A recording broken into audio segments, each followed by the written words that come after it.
You all must have heard I'm a real nerd. People say I'm a fool, but they never got the news that I'm a wild one. Oh yeah, I'm a wild one. You better turn it up, better keep the channel down, cause you're watching Vilemike and his real wild child. Oh yeah, I'm a wild one. You better turn it up, better keep the channel down, cause you're watching Vilemike and his real wild child.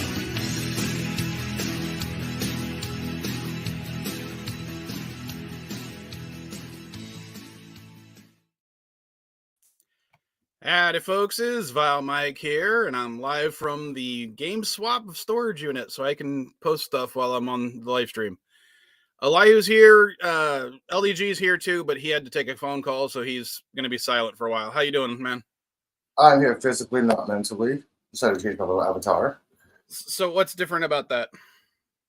What, my avatar? No, I mean about you being here physically, but not mentally. Oh, mentally, I would normally have 4 cups of coffee. I've only had 2. Well, I'm going to use this coffee cup, which I will be posting to the CNA stream for this stream, or to the eBay store after the stream. Same one I used last week. And for those that don't know, the reason I dropped out of the stream was because the hurricane knocked out power, cell service, and everything else. So, yeah, I couldn't join back if I wanted to. We didn't get power back for another couple hours.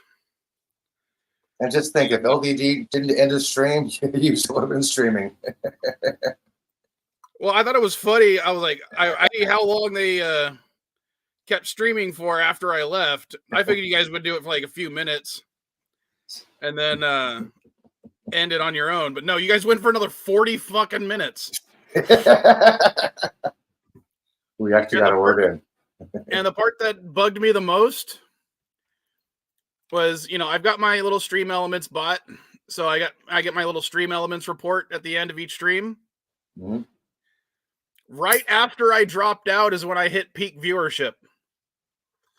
Is that trying to tell you something? Nobody wants to watch you? And Jordan, I wasn't in California at the time. No. I was in Mexico. And how's it going, Richie? So, yeah, the goal today is to make as much money as possible. Without standing on a street corner. Well, I'll make too much money if I do that way. And then I have to report it on my taxes and yeah.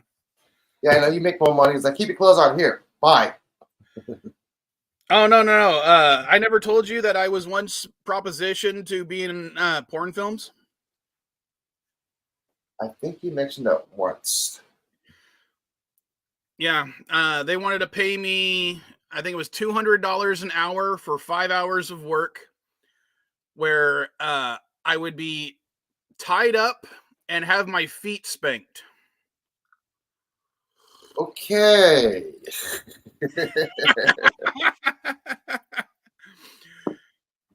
And I'll be honest, the only reason I didn't do it was because I was going through my custody battle with Caddy's mom, and I didn't want to have to explain where I got that extra money from.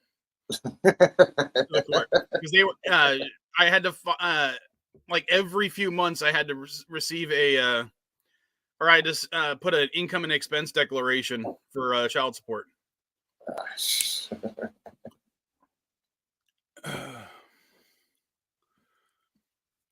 So, let's see.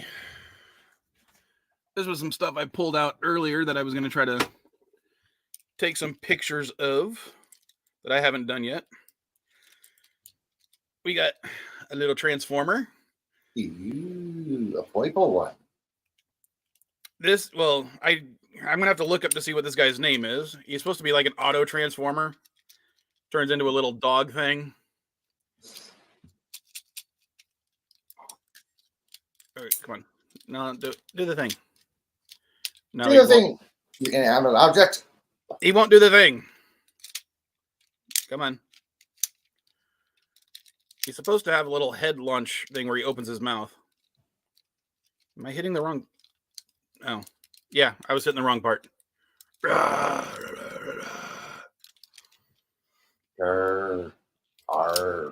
But this is one from, I know it's from the Bumblebee show from a few years back, but I have no idea what its name is. Richie wants to know, did Disney World survive the LDG Elihu experience? Kinda. And it said the park set itself on fire after Elihu was there. No, that's because he dropped one of his roaches that was still lit. No, there's no way I was taking marijuana inside Disney. All right. Let me scroll down just in case someone tries to. It's Florida. It's not like Richie, wow, it even makes noise. Yes, it makes noise. All you have to do is make them yourself.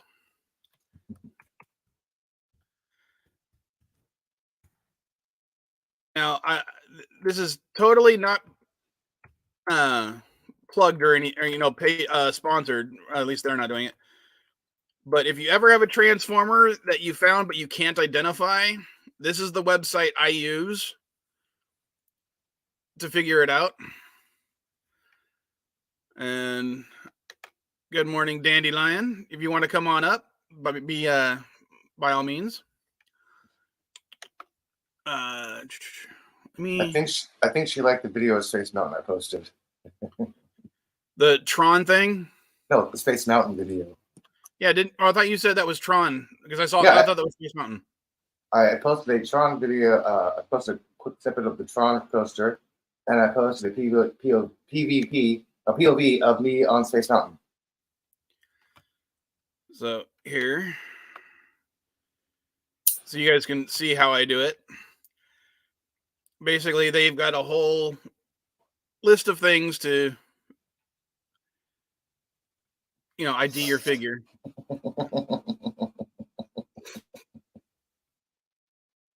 I hate pop-up ads, man.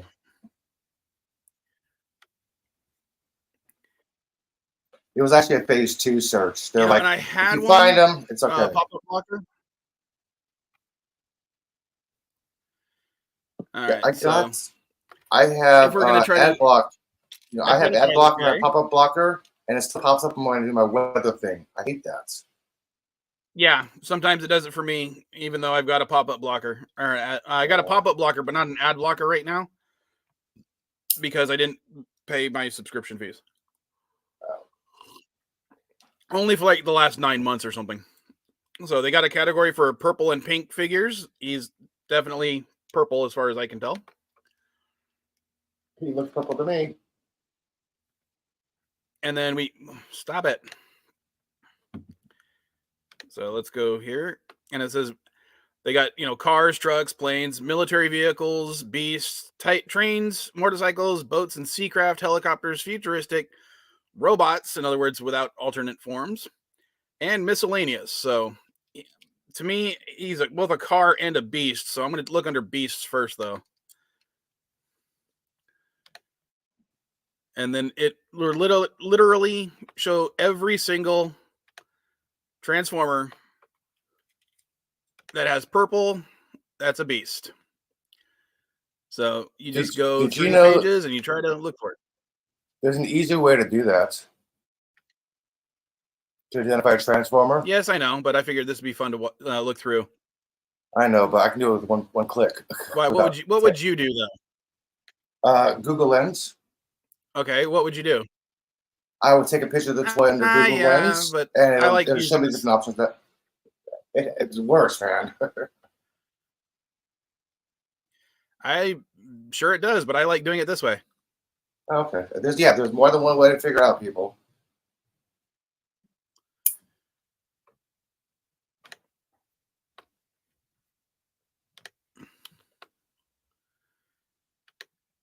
Right now, the major issue is my browser doesn't want to work correctly. You're on your laptop? No, I wasn't here. Yeah, I'm on the laptop. Yeah.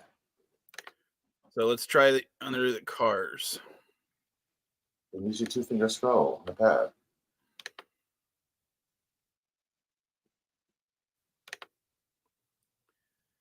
Yeah, it only works for up and down, not left and right. Mine does up and down and left and right. Well, la ti da, you got a better laptop than I do. No, I just put the settings on there for the mouse pad. So when I try horizontal or vertically or both. Both. Not here either. I wonder if it's not on this site. That would suck. That means I got to look it up the old-fashioned way, Google which Lens. is just Google. Google Lens it. Take a picture. Google Lens. Stop bouncing around.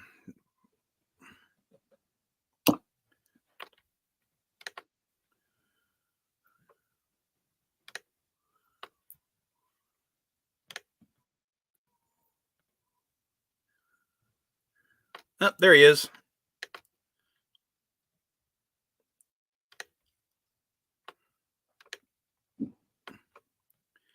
You found Underbite.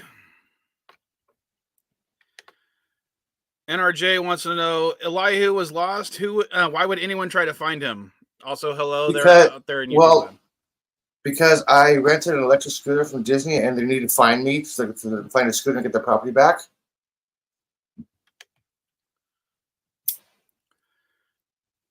They weren't looking for me. They were looking for the property I had. So basically, he was a Target exclusive, or at least this coloration of him is Target exclusive. That doesn't necessarily mean this figure entirely was. He has no accessories, so technically I can mark him as complete. But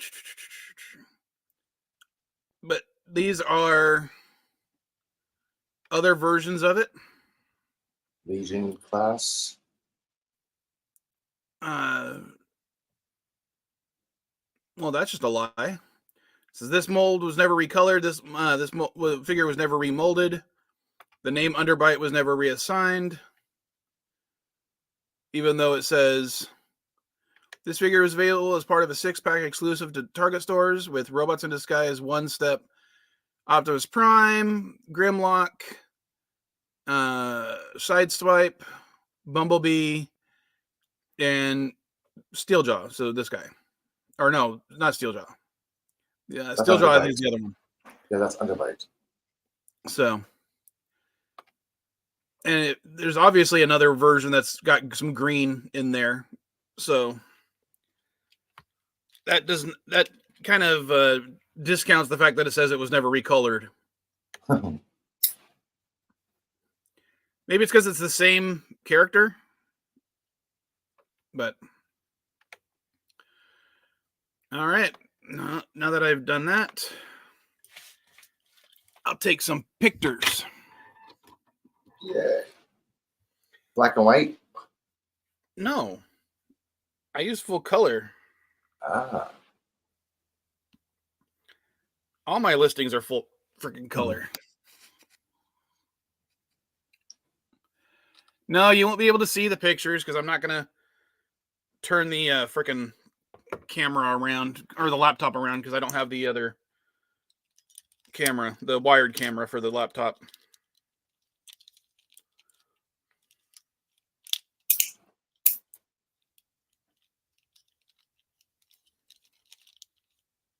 Maybe I should have got some breakfast. You know, I had leftover pizza because I got me and my roommate pizza last night. We had like, despite the two of us eating it, we still had like 3 slices left by the end. Then I got some cookies, and I didn't even eat them for breakfast. I don't know. I just wasn't hungry this morning. I'm actually hungry. Go figure.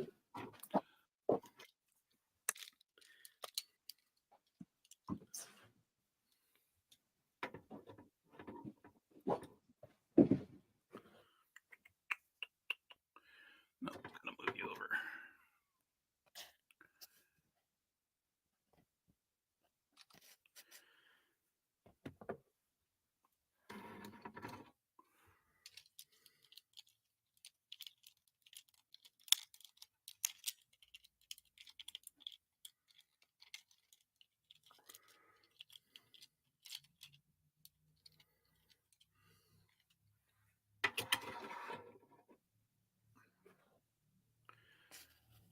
what other kind of Transformers do you have for sale?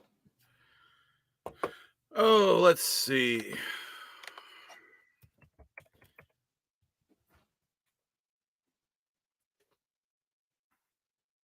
All right. So, if you guys are ever curious about what I'm selling, it reminds me I have to update the logo on this thing. Still uses the old logo. But if you go to categories, these are the categories that I have for my store. And one of the major categories is collectibles and toys. You click that one, and I have a whole thing just for Transformers. So currently, I have Transformers Siege, Paraxodon, War for Cybertron, Lionizer, Aimless, Generation 2 Swindle, Transformers Generation Starscream and Bumblebee, Transformer Power Core Combiners Smolder with 2 of the drones, Transformers Rescue Academy, Blades, Bumblebee, and Blur, Generations Optimus Prime, Starscream and Bumblebee, Transformers Beast Wars Wolfang, Transformers Beast Wars Megatron, Transformers Generations War for Cybertron. I think that is Skywarp and shoot, I can't read it. The picture's too small. Yeah, Maximal Skywarp and Sideswipe. Richie has a question. I have the answer. You use your imagination for different toys. Yeah, unfortunately, I got rid of the anti-outlet because, 1, he changed the name of the channel, and 2, he wasn't selling in those things anymore. So that's why the sex toys are gone. Yeah, so these you got to use your imagination. All right, let's go back because I didn't realize it was the way they did it that way. So what else?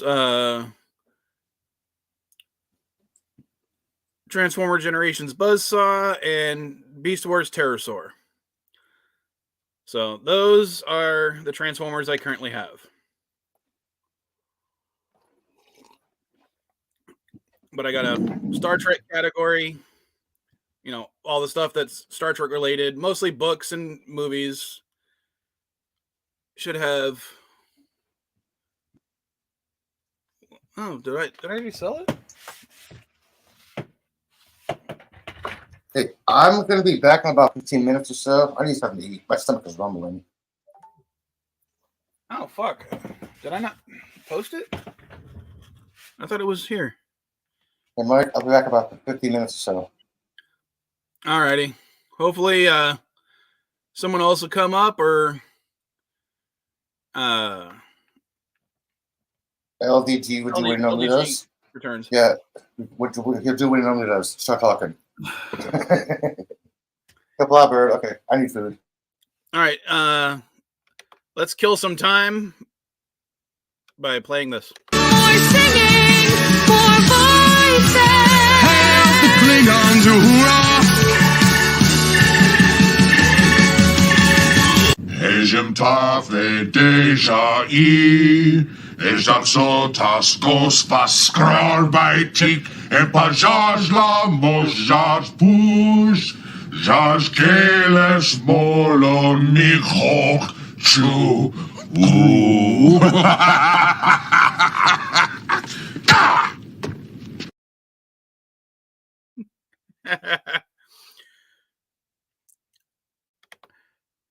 Yeah, I like that one more, but I only uploaded one. I was trying to upload them all, but I was having issues with StreamYards.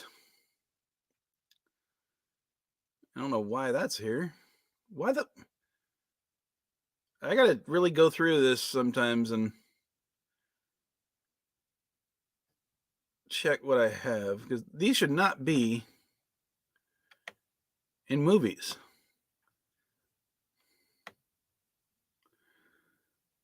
But I thought I had.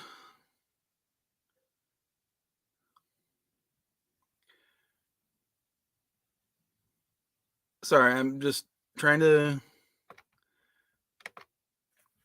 I'm talking to myself.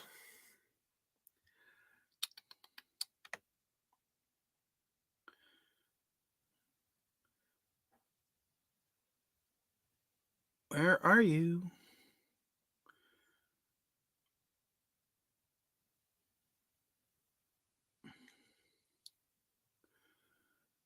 Okay, so why are you not in the Star Trek category?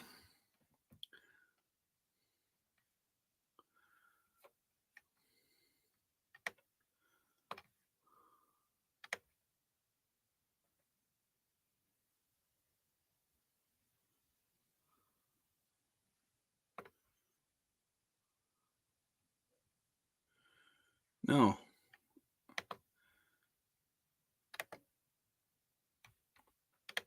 Oh. Sorry, Daddy Lad. I didn't even see the thing.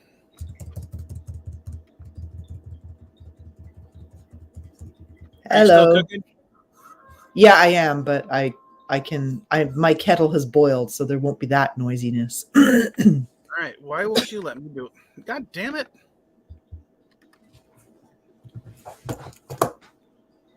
I don't want the image. I want the whole listing. And I don't want it to just open here. Maybe it's because I'm actually on the stream. Is your computer feeling overtaxed? No, I'm on the store page and I'm not on like signed in to eBay through on the laptop right now. Oh, okay, yeah.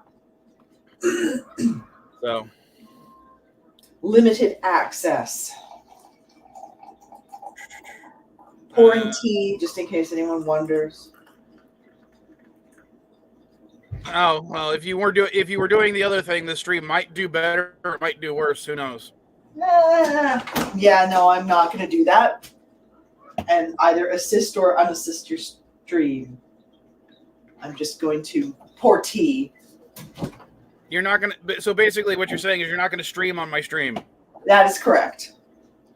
If I do, I will be muting and then walking far from the computer to where the bathroom is. All right. Apparently, I should have had a glass of water before I did this. My throat is kind of scritchy because we've still got lots of smoke in the air. So, How are the fires doing? Bernie,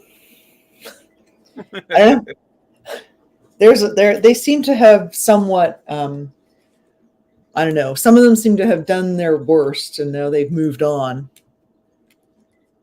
Because there was one really bad one, and I think it like burnt down like 180 structures, like homes and stuff. But they more or less managed to stop it when it hit the lake. The fires are all fiery. Yeah, that's right. Apparently. Yep, hot. They are very hot. But the smoke seems quite widespread. Like I was looking, if you look on Google Maps, you can add a layer for forest wildfires, and it also shows you like where the smoke is really bad. I don't think it's as bad today as it was a couple of days ago. All right. Sorry. No, not at all. I'm still listening. I'm just trying to rearrange stuff a little bit. Nope, that's quite all right. I'm not as chatty as I could be, so. Since it's on stream, I might as well make it look pretty too. Sure. Here we go. Yes, it's just thin smoke everywhere around here today. That has to be redone. And that little purse. So your experiences with the hurricane were not significant? You just got some rain? Mostly, but since I was in Mexico, we lost power. And the stream actually, I dropped from the stream until the end, about 2 hours and I'd say 30 minutes or so into it. Right. And then they decided to keep streaming for like another 40 minutes without me. And I was saying earlier, the part that pissed me off the most is I got my Stream Elements report right afterwards. Yep. And right after I got kicked out because we lost power is when I hit peak viewership. Oh. Well, probably everyone was worried about you. I'll choose to believe that. Yeah.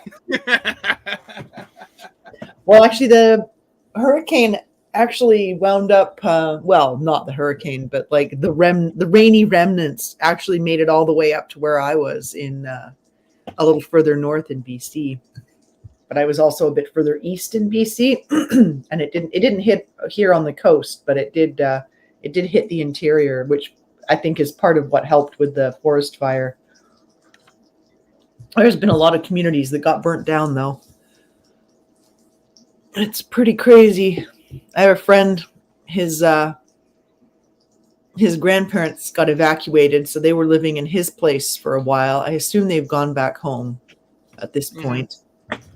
But a couple of his friends, they think they lost, their homes probably got burnt down. Oh, fuck. Yeah, so, but I don't think anyone was injured, so there's that.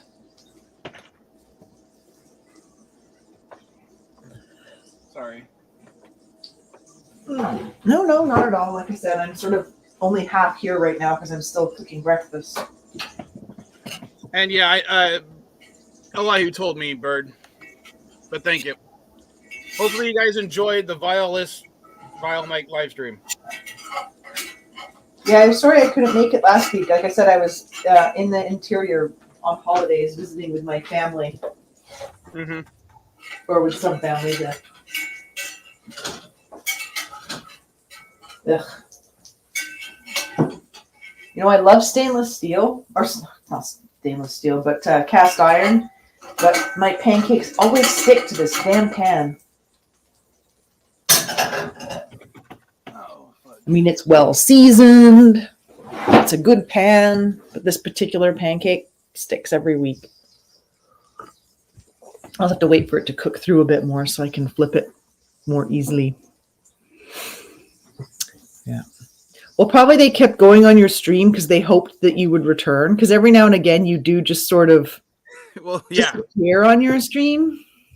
Well, that's because my computer sucks sometimes, or my internet connection sucks. I think Bird is waiting to get in. Yeah, I just saw the private chat thing. Mm-hmm. Hello, Bird. Kapla. Hello, world. Kapla. So, and then I just now noticed that this game is not pictured. I don't know why the pictures are not up on the listing. So I want to take pictures of it so I can add them to it later. Yep. Maintaining these like sales sites can be very time consuming. Yep. Anchorman is worth at least double that. Got to find a box real quick that'll fit. Nope. Sorry, one of the things that sold was this. Lightsaber. Oh, okay. I was gonna say the picture is so tiny, it just looked like one of those like point of sale terminals on a stick is what it looked like from here. You know, when you go to the drive-through and they don't just hand you the thing for your credit card or debit card, they have it like glued to a stick. Yeah, it looked like that from like the teeny tiny image that I could see. There you go. That would actually be a great stick to glue your point of sale terminal to. But yeah, someone purchased it, so I got to ship it out. Oh well, maybe that's what they're going to use it for. Who knows? Because a piece of wood would just be too boring. Let's just hope they're not going to use it for the thing that Richie was complaining about earlier. Or sorry, yeah, Richie. Oh.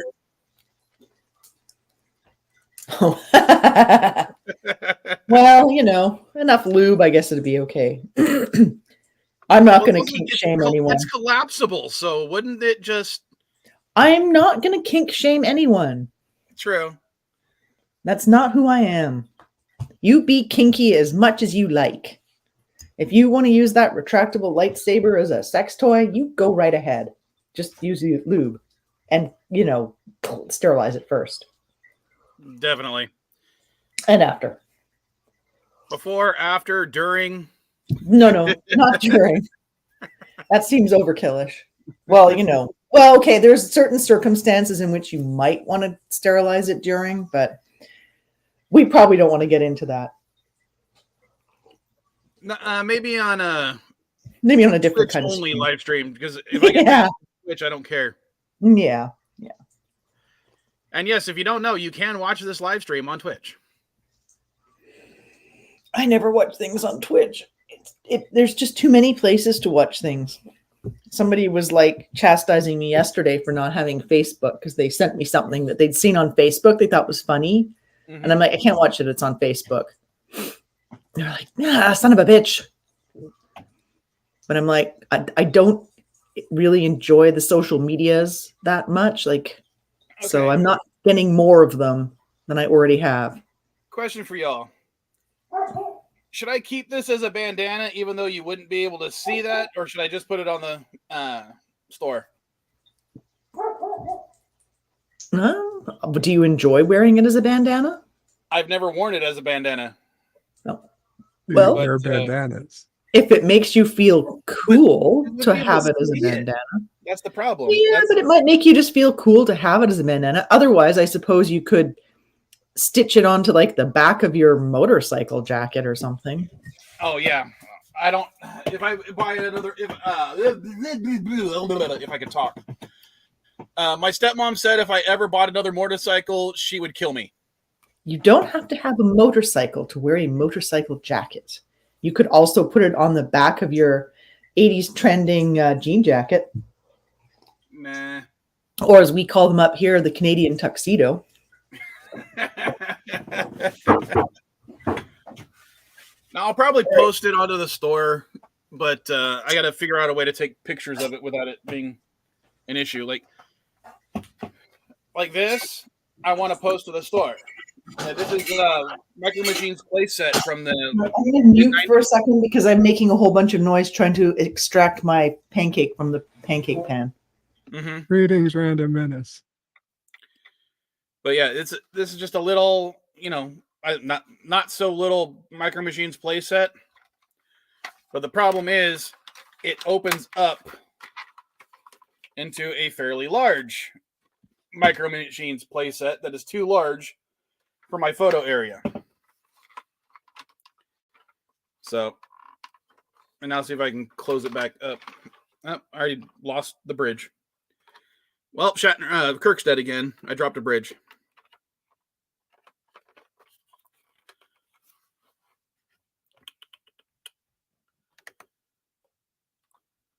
Lots of butter should prevent sticking. Yeah, no, I tried that. It's this pan. It hates me.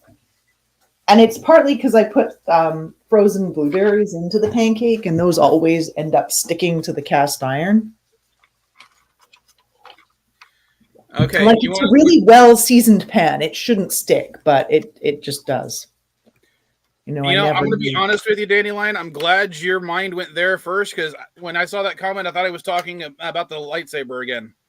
Oh. I'm so glad that you as a Canadian are so innocent. Sure. I just assumed he was referring to my pancake situation because we'd sort of moved on from the lightsaber / sex toy. No, it's my only cast iron pan. I'm not going to go out and buy 1 million pans just so I can have other. It's fine. It did break into several little pieces, but you know what? The end result will be nourishment for my belly because it will have maple syrup on it. So, and that's really the only important part. Pans and printers are resentful to humans. Facts. I don't have issues with pans all that much, but but you probably got those newfangled fancy non-stick pans, like the ceramic non-stick ones or something. I don't have money to be going out and buying additional pans. I just make do. It's fine. You got me there. I must have that. Or you don't cook. That's the thing, is I don't cook all that often. Yeah. So you have no comments to make in this situation. I do all my cooking. I'm gonna post this. I wonder if anyone would actually give a shit about this. What is this? These are unopened 3D glasses for the 4th Transformers movie. Yeah, I'm guessing probably in like 20 years they might be interested. Well, I've got a couple of them, so I'm going to post them anyway. Is there a particular reason you have those? You just grabbed an extra pair when you went to the movie? Yeah, basically, the 3D version wasn't going to be up that much, or they weren't going to play that many. They weren't going to play it that often. So when me and a buddy went, they had boxes full of them. And we asked, "Can we take a couple extras?" And they said, "Yeah." So they devalued the place. The $1 you paid was $40 too much. And I'm still on solo outlets. Why am I still on solo? That would be you to answer that question. End the solo. What the hell? StreamYards is being resentful to you today. It must be in league with the printers and non-stick pans. Literally, the whole tab is frozen. There you go. It was right after I brought up Potato Revan's comment. So it's all his fault. I enjoyed Ahsoka. I haven't seen it yet, and I'm not going to make any. I'm not going to say anything about it because I literally know nothing about it other than Rosario Dawson plays Ahsoka. Did you watch the animated Rebels series? Yes. It's like the next season of that. Yeah, That's what I was thinking. That's what I was thinking. Alex. Exactly. I'm like Rebels season 4 live action. Well, It was great. I mean, it was like I enjoyed. Sorry, but I was going to say the only other thing I knew about it was that Hera Syndulla was in it. She was the weakest thing, and not her character, but the way they portrayed her. Everybody else seemed to transfer from being like a cartoon into being a human, and she still seemed like a cartoon. Like, I don't know if she was too like clean. Maybe need to scruffy her up a bit or something, but I don't know. She just looked cartoonish to me. That was the only thing I think that I was like a little like, eh. I mean, I always enjoyed her character in the Rebels series. I've always liked Sabine. I love how she got portrayed in live action. Perfect. Can you repeat that, Elihu? I always loved Sabine. And I love how she got portrayed in live action. Yeah, no, they did a really good job with her. Thanks for spoiling that Sabine's in it too. I didn't know that. Dude, she's in the cartoon. Come on. She was in the cartoon. We did say it was the next season of Rebels. So that doesn't mean that all the characters are there. Is Ezra there? Yes, actually he is. Oh, you bitch. Well, there was a holographic message of him anyway. Yeah. Presumably they'll go and find him at some later point in the season. Because the whole series finale ended with him being lost forever, so. Well, no, not lost forever, just lost for now. The space whales took him and Thrawn away to another galaxy. That was so cool. I love those space whales. I can't wait to see if they do a good job with those, because I thought they did an okay but not awesome job with the like Loth cat, the little Loth kitty. It was like, Well, they have some space whales. We're not really telling him. We're not ruining the plot. We're just telling him about characters that are in it. Did you like the Loth cat? I thought it was like, eh. I'm like, yeah, they could do a little bit better job. But so I was going to say that was both my. Never mind. Are you on Anzo's roundtable later today? Yep.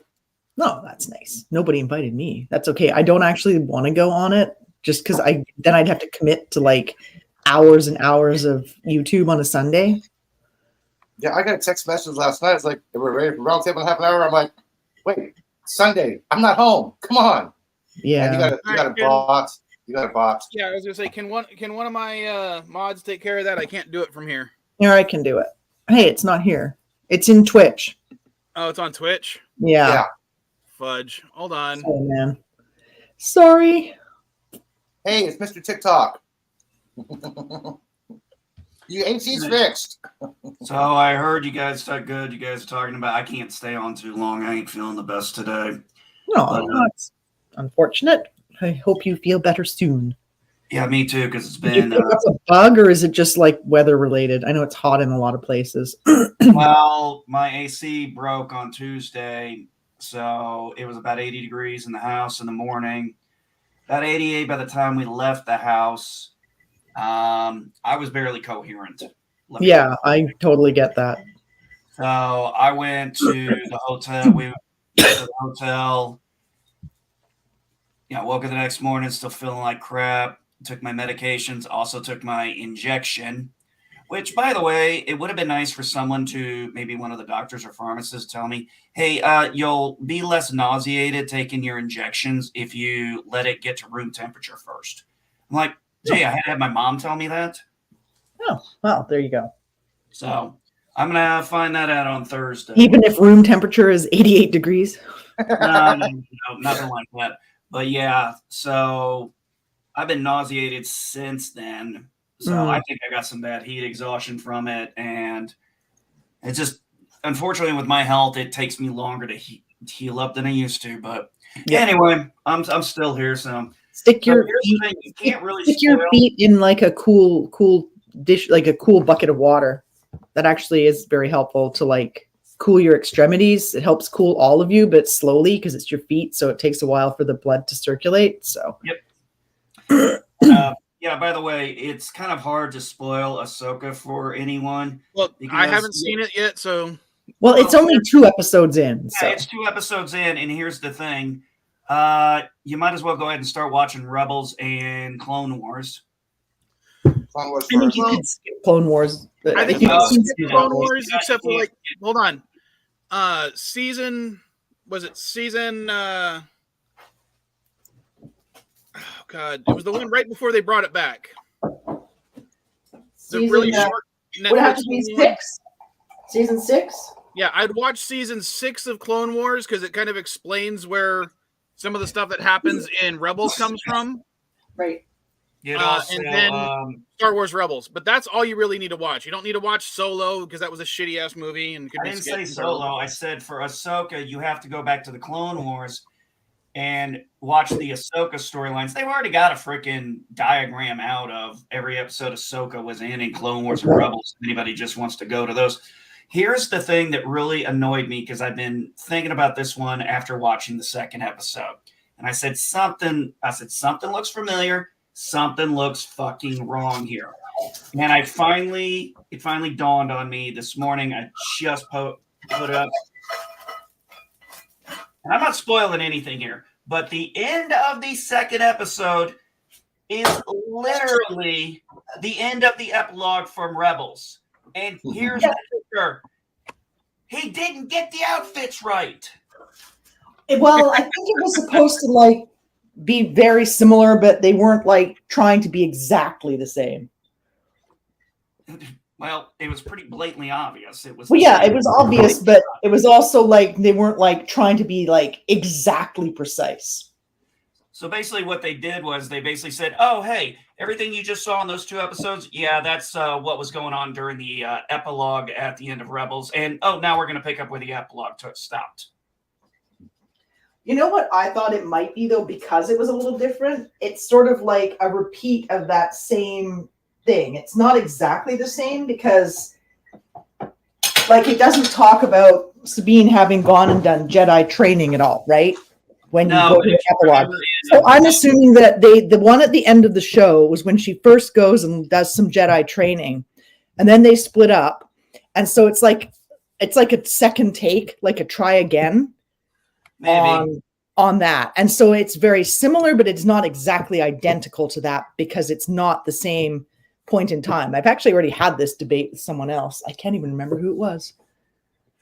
But I was chatting backstage It yesterday. might be, but it just when I was looking back at it, and I was reading the because in the epilogue Sabine does a monologue here, and I'm like, no, this monologue matches more up with what they're doing now in Ahsoka than it does at the end of Rebels. Right. You could be right, but I think I could have a point. I just thought it was supposed to be like sort of like an echo of that. You know, like not that exact moment, but like that moment. Hey guys, we have There's an Irish potato in the background. Oh, potato raven. Or Reuben. Trying to bring him up this far. He's getting there. God damn it. StreamYard does not want to work for me. I just saw that, dude. I just saw that, man. Potato.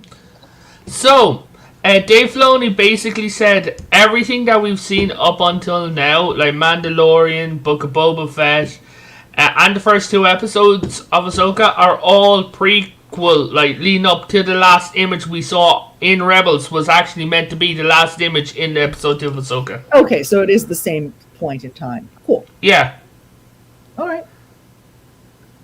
So. Hello. Goodbye. Hello. Hey guys, I'm back. Oh, hey, sorry, Bill. long phone call. Hey, Danny Line. Okay. All right, is it just me or does this camera kind of suck? A little bit. Your camera kind of sucks.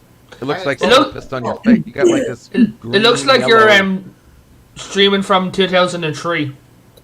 That's funny. You should say that. This is the pre. Well, I'll show you. Hold on. I gotta go back to the settings and go back to the other camera.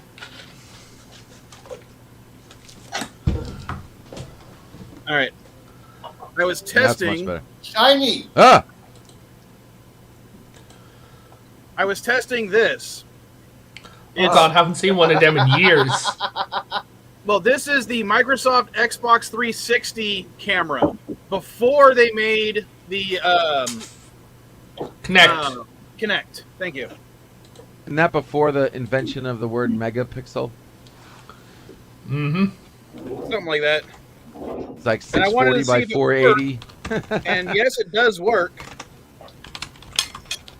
but it definitely needs to be cleaned up a lot. Yeah. Nice. If it works, that means I can sell it. Even if I'll just, be honest and say, hey, it doesn't look too good on modern computers. The simple solution is to just keep your camera off. You know what you should do, Vile? You should do a recording and just leave it there, like, in the family files, make it look like that you're both from, like, 2023 and 2003 and confuse everyone. Shiny Mike is older Mike. Just pull up this bottle of, like, anti-aging I've cream got a and giant be bottle like, of rendered tree juice. Giant bottle of tree juice. Really? Maple syrup. I have coffee. Ah. Yeah, I'm not going to drink the tree juice. I would, but I'm not going to. Wow. you would immediately get diabetes if you drank that much maple syrup. No, I don't think so. Later, bird. Bye, And bird. trust me, diabetes ain't fun. Hey, I don't Bird. think I could drink the whole thing. Besides, it's too expensive to drink the whole thing. I might as well buy a giant bottle of whiskey and drink that. It probably costs less. Hey, NB Geek, I have a question for you. Shoot. Can you rewatch live TikTok streams? Can I rewatch live TikTok streams? I think so. Cool. I'm gonna send you a message, Twitter X, because I'm gonna send you a link. When you're feeling better, okay? I need you to do me a favor. When you're feeling better, I'm gonna send you a couple of links so you can watch, download the video from TikTok and send it to me.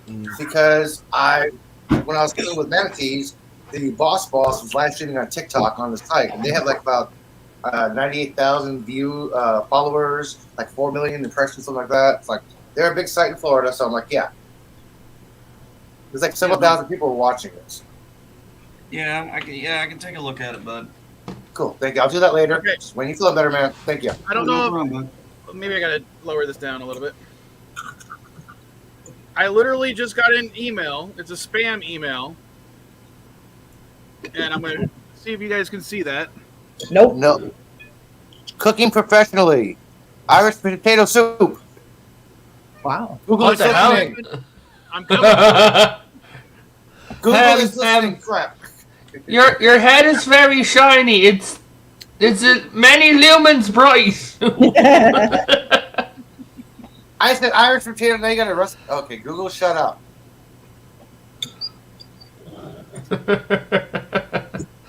But it'd be absolutely hilarious if you just like recorded a video like dressed like someone from like 2003, hold up a bottle of like, you know, like anti-aging cream, and it's like, so I'm going to start using this and I'm going to see how it goes. And make sure you finish your stream with the bottle of Zima. Mm. I'm actually surprised a TikTok video I did yesterday has not been taken down. Because I actually told a actor, I actually did a stitch to a video of his, and I said, dude, I think you need to be 5150 or someone needs a 5150 your ass. Because I tell you what, some of these actors are just, whoo, they got some serious anger in them. Hey, I'm part of the I'm part of the hashtag blocked by Chicote. What'd you do? Hold on. Yeah, blocked I am blocked by the entire cast of Discovery. Who would care? Dang, even No, but I'm just saying. No. Even Shatner didn't block me when I made a meme about him and that one reporter. Yeah, I'm only blocked by Shatner and Beltran. It's only active Star Trek actors I'm blocked by. My goal right now Shatner- is to get blocked by Michael Rappaport. Well, Shatner's... My block is to get... He doesn't understand that joke, but Beltran, yeah, I'm glad to be blocked by him. Tim Ross, I'm surprised he hasn't blocked me. Man, I gave up on him. Why? I love Yeah, he's... People to block you? Is that like the goal, to be blocked by these people? Yes. I mean, I'm on my 9th Twitter account. Like Kevin Sorbo, Robert Beltran, just some people you want to be blocked by. You know what's funny? I don't think I'm going to get blocked by Kevin Sorbo. Oh, I will. No, but eventually, hopefully. But Elihu, what's funny is, despite everything, and I've said some really bad things about, and well, by bad I mean funny as far as I'm concerned, things about Kevin Sorbo, and he has yet to block me. I got to give him credit for that. Yeah, Would it require me to follow Kevin Sorbo first to get like banned by him? No. Some actors employ a blockchain. Hmm. Yeah, I never even followed the...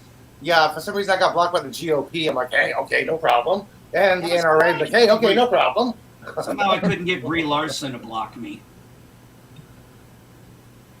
Yeah, no, she won't. I doubt she'll be blocking anyone. Is she even on But, Twitter? yeah. I have no idea. Yeah, she's on Twitter. She's in this new campaign where she's trying to prove that she's both nerdy, sexy, and funny all at the same time. And still talking like a plank of wood. Yeah. Well, come on. That.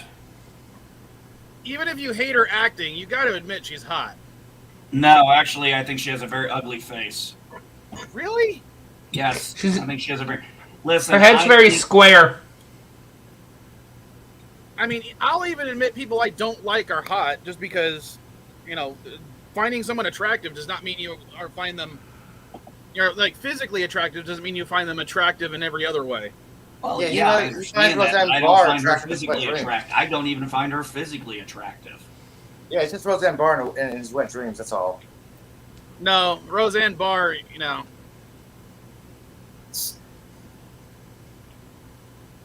Mine for a long time was Jessica Alba. Mine for a long time was Jessica Alba. You don't find her attractive, or you do? No, I absolutely always found her attractive. I still do. Hmm. Yeah, Kato Coco. I always liked her as well, but you know, I ended up getting my Latina, so. Soy Moon Fry. Yeah.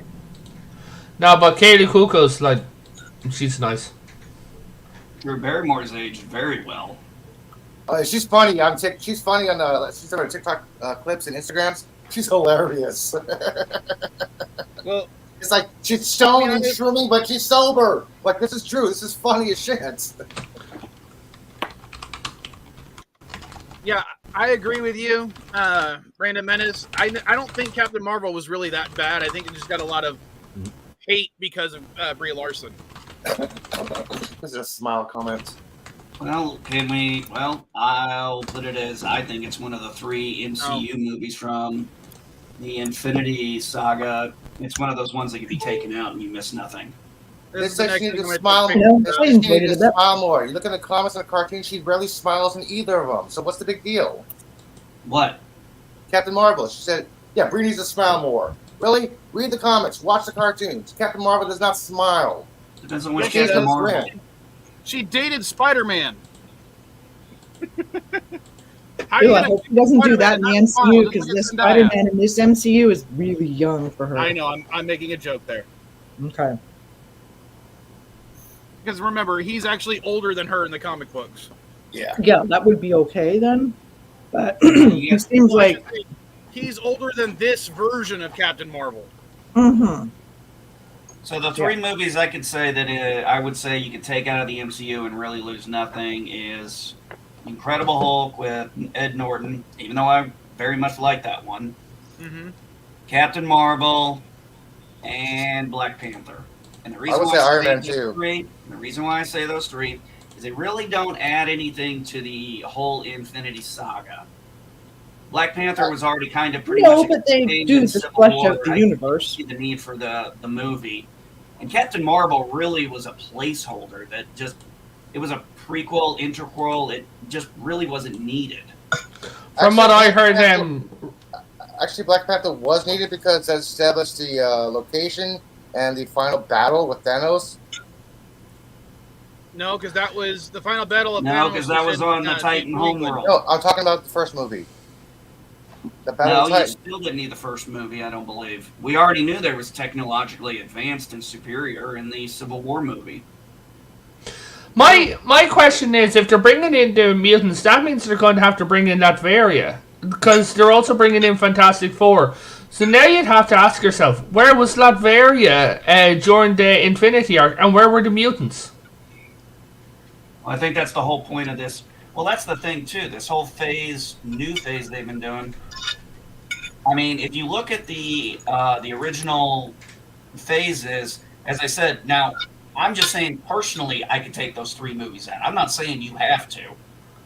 But when you look at the new phases, this was supposed to be the multiverse, and it's kind of been, three movies plus maybe a series or 2 you have to watch? Yeah, don't forget they've ended the current phase, and it's now on phase 5. Oh, I don't know. I haven't kept up. I don't know what the fuck's going on. Yeah, phase 4 was a complete and utter failure. They ended it, and now they're on phase 5. Well, okay, so here's how it kind of played out here, I saw. You had WandaVision, which was a tie-in to Doctor Strange, which meant you had to watch that series.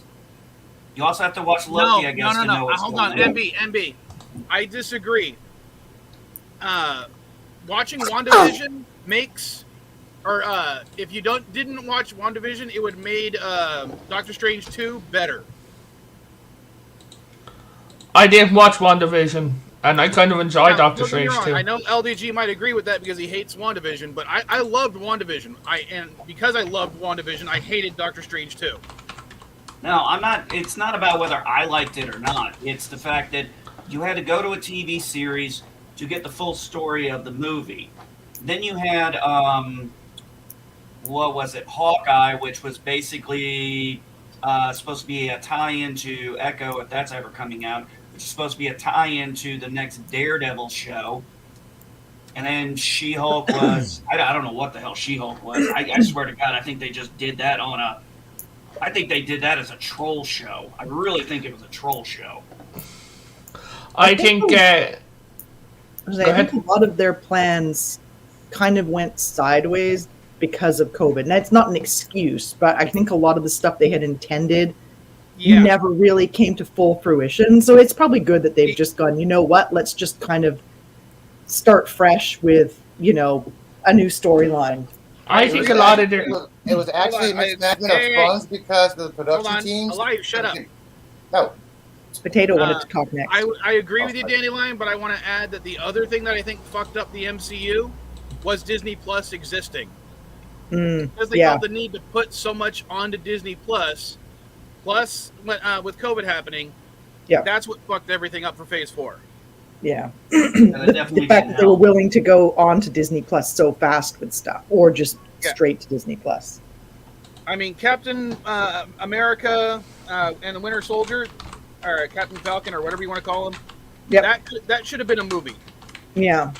That was a terribly written show. That was a horribly written show. Hawkeye, I liked as a series because, let's face it, Hawkeye deserved something at this point because he was kind of the glue that held the Avengers together. I know that a lot of people disagree with that, but Hawkeye I always liked as a character in the MCU. Well, Mike, I would say the reason why I like the show is because I like how it starts out at the beginning with whatever the little girl's name, the one who's in the show. Nate. Is that her name? Kate or Nate? Kate. Okay. Well, in the beginning, you know, she's with her family, and then all of a sudden, the Battle of New York's going on. One of her kids, you know, all this horror's going around her. One of her, you know, she's terrified, and she sees this one guy. You know, she's all these people going around doing these crazy stuff, and this one guy with a bow and arrow, doing shit that, and it's because he was the one without the powers. That's what inspired her to do it. And I like how Clint's character is because he's doing the right thing, but man, he's been gone. You know, his family just got back. You know, he did a lot of bad shit as Ronin. Those of you don't know what that is, that's a great time to know Clint. But here's the thing. The actress who's playing Kate wants to play Gwen Stacy. No. Right? I don't know that, but no. I'm just telling you what she's saying. But what I'm just saying is that's not showing a lot of faith if the main actress is already talking about playing another character. Not if, I mean, I don't have a problem with it if they're playing a different character in a different series. Or, you know what I mean? Yeah. Are they talking about MCU Gwen Stacy, or are they talking about Sony Gwen Stacy? She just said that she'd love to play Gwen Stacy alongside Tom Holland's Peter Parker. Then that would be the Sony one. Yeah, no, that would be MCU. Well, Sony MCU hybrid. Yeah, exactly. I'm talking when I say Sony, I'm talking about Venom, Into the Spider-Verse, that kind of shit. Pardon my language. Yeah, Venom is coming into contact with Peter Parker. So. Well, I hope it's not the Tom Holland one because we've established it is multiple looking. All right, guys, I gotta call my daughter real quick. Multiple looking Spider-Man. You know, Toby, Andrew. Yeah. Yeah, no, it's Tom Holland's. Sorry, for those that don't know, I'm cleaning this right now. If you're wondering what the hell I'm doing, it's another one of those Hot Wheels set things, but this is a sorely damaged one that's missing almost everything. We didn't really want to know what you were looking down at and cleaning, so. We were just going to mock you horrendously for it. Yeah. You can still do that. Because I have no idea what this will be worth. It was part of a larger set of stuff I picked up that I've basically already made my money off of. So if this sells for anything, I'll be happy. I guess it's worth what people will pay for it. I'll give you 2 European centaurs. That's worth like 4 American cents. I'll give you a farthing. Well, you know, I don't do free shipping and handling. You'll have to pay for that. Okay, I'll give you a farthing. I mean, how much would it cost for me for you to throw it at Eliu? Well, he'd have to drive to San Francisco first. Hey, well, there's $5 a gallon right now. Dude, if you can dodge a wrench, you can dodge a ball. I can dodge that. Yes, but can you dodge a Micro Machines playset? I can dodge. Let's find out. What about this one? Can you dodge a car? What about this one? What's with the hating on Elihu? He's just being the only thing I potato. don't like about Elihu is sometimes he makes me defend people I don't like. Ah. Doesn't mean you He'll should say fight. something so stupid that I have to defend, like President Trump. Former President Trump. Oh no! Don't you know he technically won the election? Yeah, but the thing is, every president who has served still holds the title of president after they have served. Yeah. So you still think him called President Trump? Yeah. Yeah, I it's know. like President Yeah, I Carter, know. President Clinton. Icy moons. Europa. Ooh. Hello, Darren. Hello. Hey, Darren. How are you apes doing? How I old is didn't that see magazine? you. I guess LG Adequate. brought you up. How old is that magazine? And how are you doing? These are magazines I'm throwing away. Well, just fine. How old are they? Yes.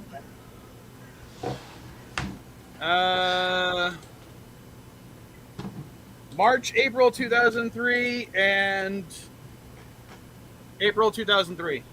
Well, okay, yeah. I already read them, so I'm also going to throw away this one. This is also March, April 2003. So apparently, You wouldn't believe how expensive it is now in terms of collectibles to find 20th century magazines. They're actually going 20th century, not 21st century. one of the things. What would they put in doctors' offices if we don't have old magazines? Coloring blocks, Competent staff.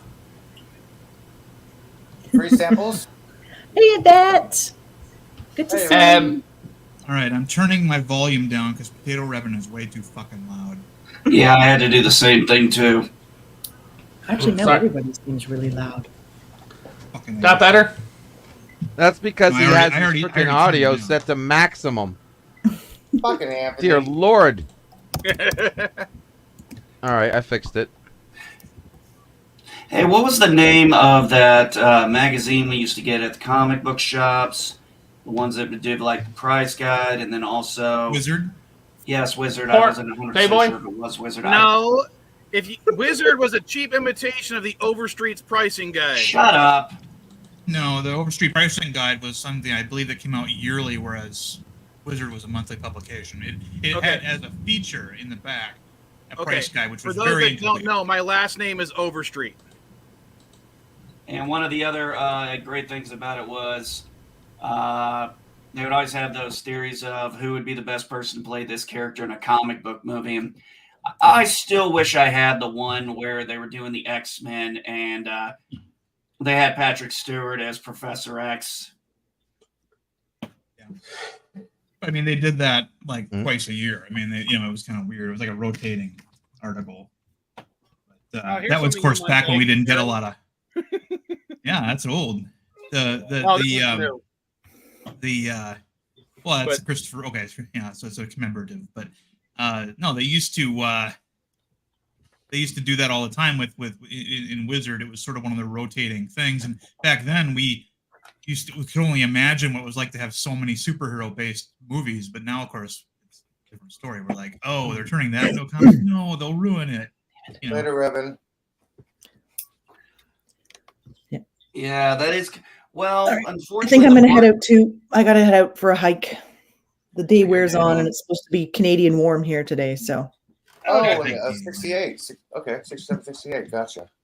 a little warmer than that. I don't know what it is in your weird Fahrenheit temperatures. Just had 32, or what is it, 32 something? It's Yeah, going to get up to like 35 or something. So, I guess that Yeah. would be like 88. That's like 80 80. Yeah. ish. something Double like down that. 20. 80 something ish. So if I go hiking now, it won't be that hot yet. So Well, why do you think I'm streaming from the storage unit now? Because it'll get like 110 degrees, which is like 40 2 degrees, you're in non-freedom units. Yeah. Right. Cunt units. Freedom units. Hee hee. All right, folks. Have a great day. Bye, Yvette. Yeah. It was nice to see you briefly in the chat. You know, I was watching this very Later, long Daylight. YouTube video, and one of the guys I thought it was interesting was the decline of what's been going on in the movies, and we had a couple of key factors. We hit over them, but 2 key things stood out to me.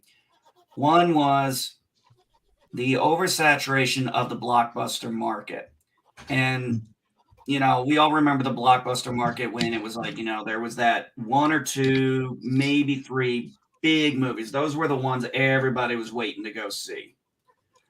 And then there might be something else that comes out that day if you're not interested in seeing that movie. But nowadays, it's, look at Disney this year alone. Look at all the movies they put out. What was it? Guardians of the Galaxy 3, Elementals, Little Mermaid, couple of Ant-Man came out, and we're talking about 6-7 movies in the span of only a few months. Oh, Indy 5. I mean, if you actually look at that summer month, they had movies just like only a few weeks apart competing with their own movies. Right. Yeah. Which I did not understand that. But the other factor that I wrote that was interesting is they have literally priced themselves out of profit. Let's take the woke, whether you're pro woke, anti woke, whatever. By all accounts, Little Mermaid, at the amount of money it made, should have profited, should have made money, but it cost too fucking much. Well, hold on. Technically, you're wrong, because didn't it make like $400 million on a $200 million budget, right? No.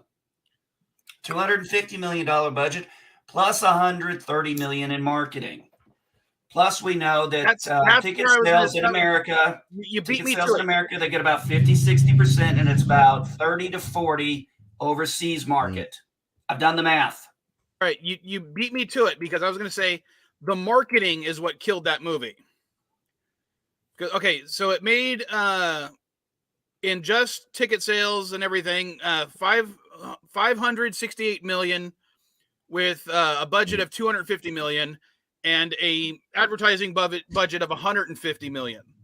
So those numbers together is $400 million, and so technically they did make about $100 million on it.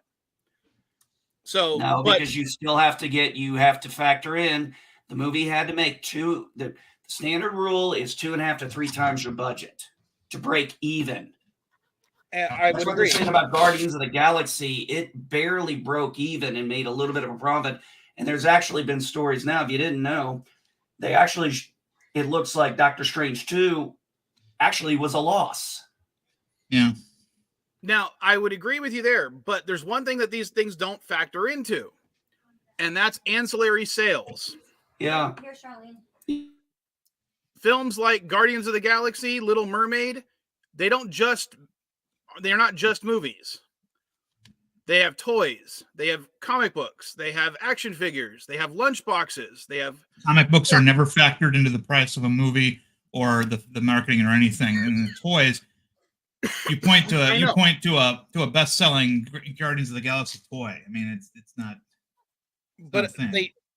But that's why, even if you're saying it didn't make a lot of money on the film side, a company like Disney is still going to make massive amounts of money on those ancillary sales, even if they're not reported or part of the movie. They would probably make that even without the movie. But I mean, the thing is, they're not even getting the bread and butter of their park admissions anymore. They're in a lot of trouble. They're trying to sell themselves to Apple now. Well, you do know that even Disney World is made $9 billion so far just this year. Well, when you say made, what do you mean? That's how their gross profits, not their net, but okay, that's gross. That's gross. That means nothing until you apply all the cost of running those parks and things as well. So what you gave me just now is a non-statement. Well, it's because it's 2023. I don't know what their net's going to be. All right, where were we talking? I had to talk to my daughter. Tomorrow's her birthday. We were all supposed to go out today to have sushi, but I don't think that's really a good idea for me to be driving in a vehicle for 35 minutes down winding back roads.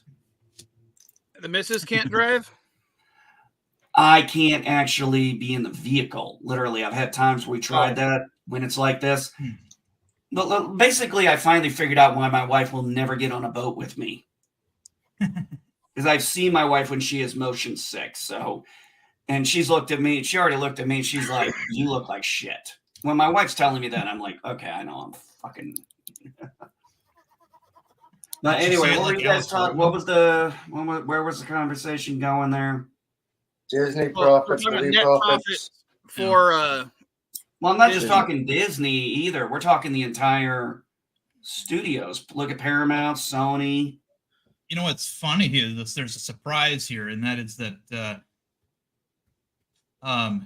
Universal with Legendary Pictures is actually in fairly good shape. A lot of people with their MonsterVerse stuff, and they're not spending as much money on those Godzilla and King Kong movies as Disney is, and they're actually doing a little bit better than breaking even. So right now they're actually in better shape. Kind of an interesting is that who did the King Kong movie, the Godzilla movie? That was Lionsgate. No, yeah, Legendary Pictures through. I think the first one was Warner Brothers, but I think they also get it through Universal too. Okay. But yeah, they're actually doing better than breaking even, so they're in better shape right now, right this moment than. Well, one thing streaming services has definitely shown is, and one thing we all know, you can make a really good, great movie on a reasonable budget. Yeah. I mean, I've seen some great, we've seen some fan fiction that, only cost a few $100,000 that looks better than some studios have done? Just because I wanted to check. They made Disney World alone, their gross was 12.1 billion and their net was 3.1 billion. How much have they lost? They've lost they've taken a nosedive though in their money. That's for 2022. Okay. Yeah. 2023, they are projecting a lot of loss. Well, let's see. Right now, they're saying net income for 12 months. Sorry. Well, they now have to pay a certain amount of taxes because DeSantis said nope, no more. That's part of the net though. That's factored into the net. All right. One of the things you got to take in consideration is the whole COVID thing, where they were virtually empty for several parts of 2019, 2020, and 2021. But they've had a 57.64 increase in profits. Let me tell you this, though. Did you know that the 4th of July, this last 4th of July was one of the lowest attended 4th of Julys in Disney's history? Do you know what? Do you know what the biggest complaint was? Not enough American patriotism being displayed. So people would just go, okay, there's not enough pictures of this place, so I won't go today. So I don't understand that statement, dude. People were there. I don't understand the statement. It's very simple. People were kind of expecting a little more patriotic stuff on the 4th of July. I don't think that's unreasonable. So they just went in and left because there was not enough patriot stuff? Is that no, they complained about it. No, the people who attended, were disappointed in that, and other people just didn't show up. What do you want me to say? I don't know why nobody showed up on the 4th of July to Disney. All right, let's see. All I'm saying is when the people who did show up, that was their complaint. Well, this one lady at this restaurant that we went to, she was trying to give a spiel about Martha and George Washington. I corrected her on American history. She didn't like that. That was funny. Yeah, we had Elihu correcting the damn spiel. That was so funny, dude. She gave you the death face for that. Hey, I was correcting her. Yeah, but did you have it to back up? Hold on. I just want to Yes, say I was going to back it up, and she didn't like it. So you didn't back on it up. July 3rd and 4th for this year, they had He didn't a care. special 14-minute fireworks display, a military flyby of Cinderella's castle they paid for. No, they didn't. What do you mean, no, they didn't? No, they didn't. They have to get that. No, that has to be requested. And Now, you paid go through for. the PR stuff like that. But by the way, they also I have do to wanna point out reimburse. They something. have to No, reimburse. those They have guys, to no, reimburse. those are scheduled. Hold on a second. Let me explain something to you. Those are scheduled from those places with the military base. And the reason why the military does that is because when they do those flyovers like that, it gets them their hours on. It gets them their flight hours. Did you know that every sporting event that has a flyover, that sporting has to pay the U.S. military for that? I mean, but otherwise, there's no flyover. Actually, they don't pay the U.S. military. That's what I'm getting at. I thought when the company like Disney does something or requests it, they have to pay the fuel costs. What I'm saying is it doesn't just go directly. They don't just write a check to the base. It doesn't work that way. It's a very complicated. I get that. I get that.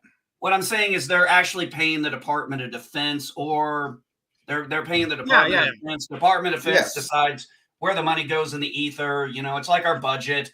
They throw a number out there, and we never know where the hell the money goes. And sorry, according to their website, Disney World, it was one of the most packed events of the year. Disneyland, on the other hand, that one was not as big. Okay, I will. The park isn't Yes, as big. maybe I got Disneyland and Disney World mixed up. Well, what they're saying is, it was on Disney World by like 6 o'clock in the day. They were sold out of tickets. Disneyland in California did not sell out of tickets until 9:15, and that's AM. So they considered that a bad thing. Yeah, park goes Disney's over the Animal 9. Kingdom never sold out of tickets. So, how does Disney World sell out events Magic going Kingdom? on at Disney's Animal Kingdom? Like I said, all I said was it was labeled as one of the lowest attended in history, and maybe that's how they quantify that stuff. Well, if they're doing the 3 parks combined, maybe, but 2 of the parks still sold out. Yeah, maybe they consider all 3. Maybe they. Hey, I don't know. I don't know their metrics. Oh, If Disneyland they call Resort that a Hotels? failure. They call that a bad day. They call that a bad day. Okay, Disneyland Resort Hotels still had vacancies, so maybe they're including that as well. Probably. Polynesian resorts usually sell out. Well, they are nice. Yeah, I was thinking about Yeah, but I would never go to a Disneyland Didn't resort. they have to scrap some things though recently? Like, didn't they scrap one of their hotels, like that Star Wars hotel, because they weren't able to? Yes. Yeah, they weren't able to. Well, people just couldn't afford it, I guess. Yeah, it was a little expensive, like $1,500. Star Wars, wasn't it the Star Wars hotel? About $1,500 a night for a room, I believe. Well, Welcome to several moments ago. Well, I think one of the biggest downfalls of that one, was they didn't incorporate all the genre. They didn't incorporate, the originals, the prequels, and the sequels. They just seemed like they were always only advertising the sequel stuff. And, that's not going to be something 40-some-year-old people like us are going to want to see. We want to see Chewbacca. We want to see Darth Vader. I don't give a fuck about Kylo Ren. If they had a room that when you open up and you walk in, to the left, there's a rack. To the right, there's a table, a refrigerator, and stuff like that. I'm like, yeah, don't give me a bed. Give me a rack like in the Millennium Falcon. Come on. That I would pay for sleeping that night. I'm like, yes, this is a Star Wars hotel. But no, they had regular rooms. Yeah, I saw the rooms. They were very unimpressive for, I'm like, what you would expect from a Disney resort. Yeah. I mean, I'm just being honest. Vegas I've had been to a theme Disney rooms. resort before. I've stayed in Animal Kingdom. God, that was a beautiful resort. I wanted to stay at the Rock and Roll Hotel, but that was sold out. It would have been hell, but not lasted in the hotel I stayed at. Sheesh. So it's going to be interesting, going back to the movie thing, because I really didn't mean to go on the whole. I didn't mean for this to spin Sorry, that all was about partially my Disney. fault.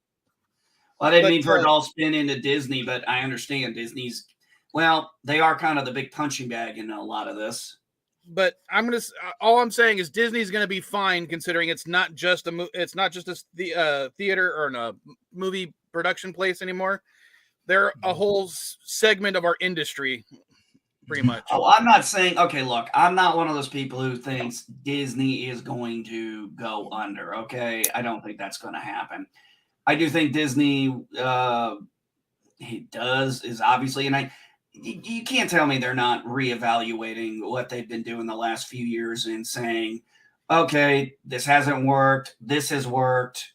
You gotta adjust your business model. What is it? Every quarter you want to relook at your business models and things.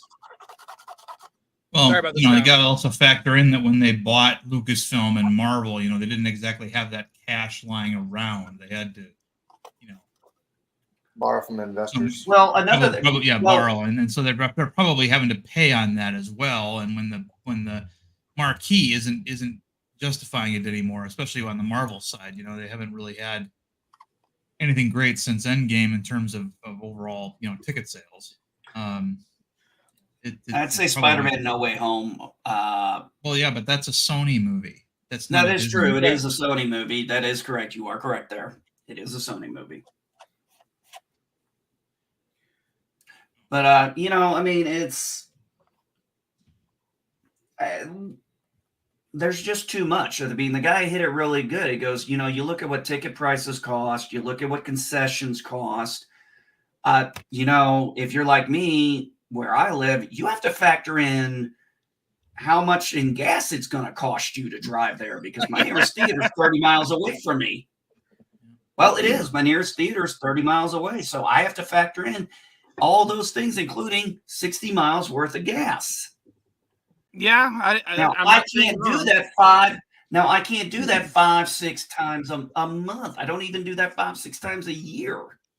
I'm not sure how it is where you guys are, but here in San Francisco, there's a couple different AMC theaters, and they do not show the same movie every single time at every theater because of the location. It's like downtown at the Metreon. They will show action-packed movies and romance stuff and very little kid stuff because that's what people want to go experience movies on date nights and the weekends. But like Kabuki, they'll show Oppenheimer. They'll show Elementals. Yeah, why? Because there's kids around the area. They want to go to the area and see the kids' movies. So I don't live in a metropolis, though. They have to factor in the areas. I live in the metropolis. I live in the sticks, so pros and cons. Yeah.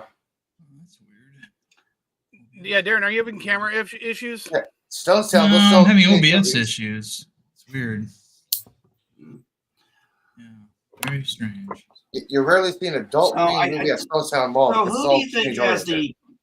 So, guys, Darren, I think you might be the most knowledgeable on this. I mean, who do you think right now, as far as the studios goes, who's got the best model plan right now that they seem to be executing well? Sony. I couldn't tell you. Lionsgate. Sorry. I couldn't tell you. Yeah, I don't know either. I'd have to take a look because I'm just trying to figure out. Because so we had two movies so far this year. We've had two movies this year that made over $1 billion. Super Mario Brothers. Let's take a look at some of the movies here, and this is a factor of what I was saying. Blockbusters, originality. Let's take a look. Super Mario Brothers crosses generations of kids, going all the way back to the Donkey Kong days. They incorporated an entire game scene into it. They respected the lore. They respected the old fans and the new fans. And then you get to a movie like, say, Barbie. Barbie is obviously for women, but obviously it's not. I enjoyed it. I know you enjoyed it. And I'm saying, obviously it was good enough that it broke, $1 billion in 2 weeks?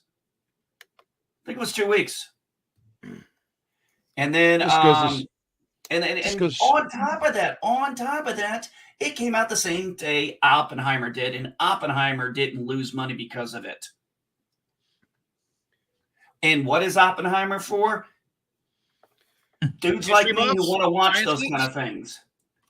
Dudes like me who like historical dramas like that or historical fictions. And if you weren't prepared to watch the 180 and showed up a few minutes late so you can miss the trailers, you were fucked. You're like, wait, movie started already? No! Yeah, big surprise. A lot of people when it opened up. No trailers, no previews, just start. There were. Thank you. They had ads. I saw ads. People literally would put on. They had on our AMC theater which one had the trailers and which ones didn't, so you knew what time. Yeah. Oh, that nice. Reminds me. It reminds me of back here. in 1980. What was it? 1989. Spring of 1989, when people were going to the Clint Eastwood movie Pink Cadillac because it was one of the only films that was showing the full length, like 2.5 minute long Batman trailer. They would literally pay $7 to watch the Batman trailer and then leave because it was artificially boosted the ticket sales for Pink Cadillac. Darren, I remember that. I remember hearing that people did that just because they want to go see the Batman trailer. That was which sucked because the Batman trailer was nothing but wasn't it just the outline of the damn Bat logo? No, the full 2-minute trailer. Welcome to Now. There was an actual trailer? Welcome to Now. Welcome to a few seconds ago when I mentioned the 2.5 minute long trailer. Yeah. Gotcha. Sorry. I zoned out for a minute because I like to talk about something else than meaningless movies. But meaningless. So what are you movies? trying to? We're fucking nerds, LDG. What do you think we talk about every week? I'm Batman. Yeah. When you keep repeating it, it becomes more meaningless every time you repeat it. That's what I mean. Who's repeating it? Who's repeating it? Who's repeating it? Who's repeating it? Guys, what the hell are you talking about? Of What course in the you don't living understand. fuck are you talking about? Yeah. Okay. Whatever you say, we're salty talking about trucker. a different type of cat. We're talking about like studio presentations of how we think the studios are going to survive the next few years and which one's got the best model.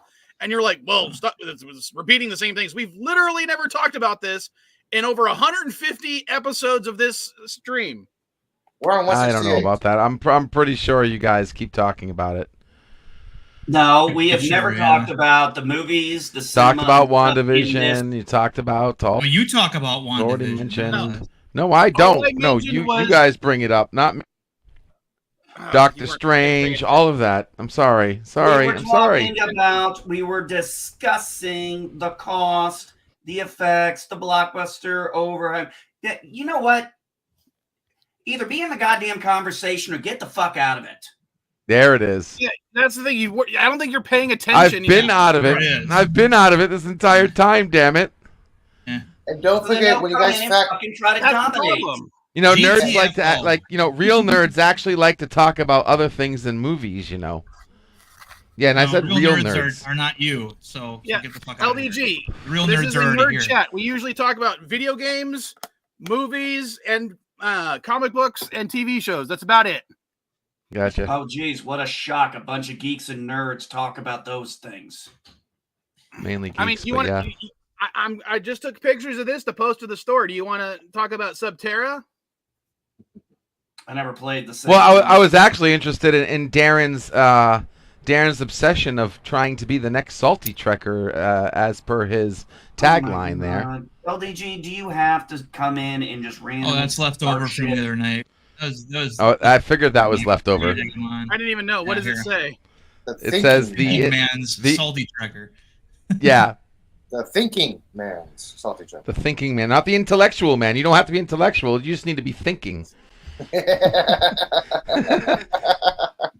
Anyway, so we were talking about the Batman trailer and how Pink Cadillac got artificially inflated because people went to see the trailer before LDG decided he remembered he was actually in a stream. Yeah, which Darren mentioned. I think this is the 5th time now. I don't remember mentioning that before. Oh, yeah. You've mentioned it a bunch of times. Uh-huh. On my think about this. The last time I think there was only a few other times where I've heard that, and I think only one other time was like one of the Star Wars trailers. And don't ask me which one. Phantom Menace. Phantom Menace. Which one? Was it the Phantom Menace? Yes. Yeah, Phantom Menace. It was a bunch of movies that were running it. But God, what was the one? Was it? Honestly, I think it might have been Batman and Robin.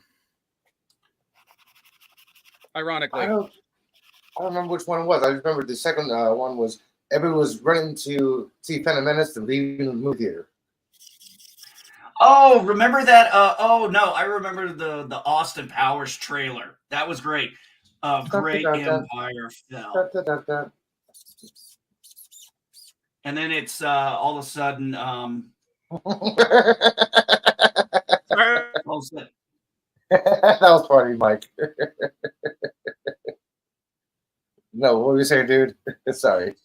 So I remember going to one of the theaters, and I don't remember what the movie was, but it was one of the I think it was like one of the Austin Powers movies that was coming out, and they were making it look like it was the trailer for Star Wars, and all of a sudden, Dr. Evil comes and goes, "What were you expecting? Something else?" And then the tagline is, "If you see one movie this year, see Star Wars." But if you see two movies this year. Yeah, I remember that. they also did that with funny. Mission Impossible. They and they even had Tom Cruise do a cameo in the movie, so they could put that whole trailer together. No, it reminds me of the Naked Gun 2.5 or whatever, the sequel. They had a trailer that came out the same year that Terminator 2 came out, and you have the Harley Davidson, and the camera pans back, and it's a guy in leather pants, and basically it's Leslie Nielsen wearing the Terminator's costume from the movie poster. And he takes off his sunglasses and goes, "Hasta la vista, baby." his eyes, do the glow. I forgot all about that one. But that definitely fits because it's a parody of a cop movie. It might as well be a parody of an action movie. Oh yeah, they did the first one like a parody. They did the trench run in the opening credits. Wasn't the first one kind of a play on Dragnet and like Car 54? Where are you? You have to Police understand Squad TV show. Okay, there's a reason why it's called From the Files of Police Squad, because Police Squad was the TV show where Frank Drebin and that whole cast were introduced. It was a very short-lived ABC show made by the Zucker brothers. Very funny. And then they just came back and kept making movies based off of that TV show that failed. That's where OJ became a star. At least you admitted it First time failed. around. I know some people are like, it didn't fail. They just started making movies. I'm like, no, it failed. No, there was a good 8 or 9 years in between the cancellation of the show, which I think they canceled after like 6 episodes or 7 episodes, and then the first Naked Gun movie. And I don't remember which one it was. Because I think the studio didn't understand the humor. Right. I don't remember which one it was, but I just remember one of my favorite scenes was O.J. Simpson's character is like, they'll grab their coats and they're all about to run them. And here are tonight's lottery numbers. And everybody rushes back in. With their tickets. I like the first movie when he gets shot by all the criminals, then he stumbles back and burns his hand on a stove, and yeah, and then he steps on a rake and gets hit in the face, and then he bumps into a door that says wet paint, and he's like, oh no, like he's been shot like a dozen times and stuff, and now he's worried about his jacket, Yeah, the best part about that is since it's O.J. Simpson, we can pretend that it's actually O.J. Simpson. Well, OJ wasn't exactly OJ back then, as far as he was just a football player turned comedy actor. Yeah. And so it was funny enough, but now of course those movies do come out as much more disturbing, I think, now with the whole Nordberg character. Oh, I still get a kick out of watching that interview of James Cameron. Yeah, where he was saying that, oh yeah, we originally were gonna have O.J. Simpson play the Terminator, but I didn't think he could be a killer.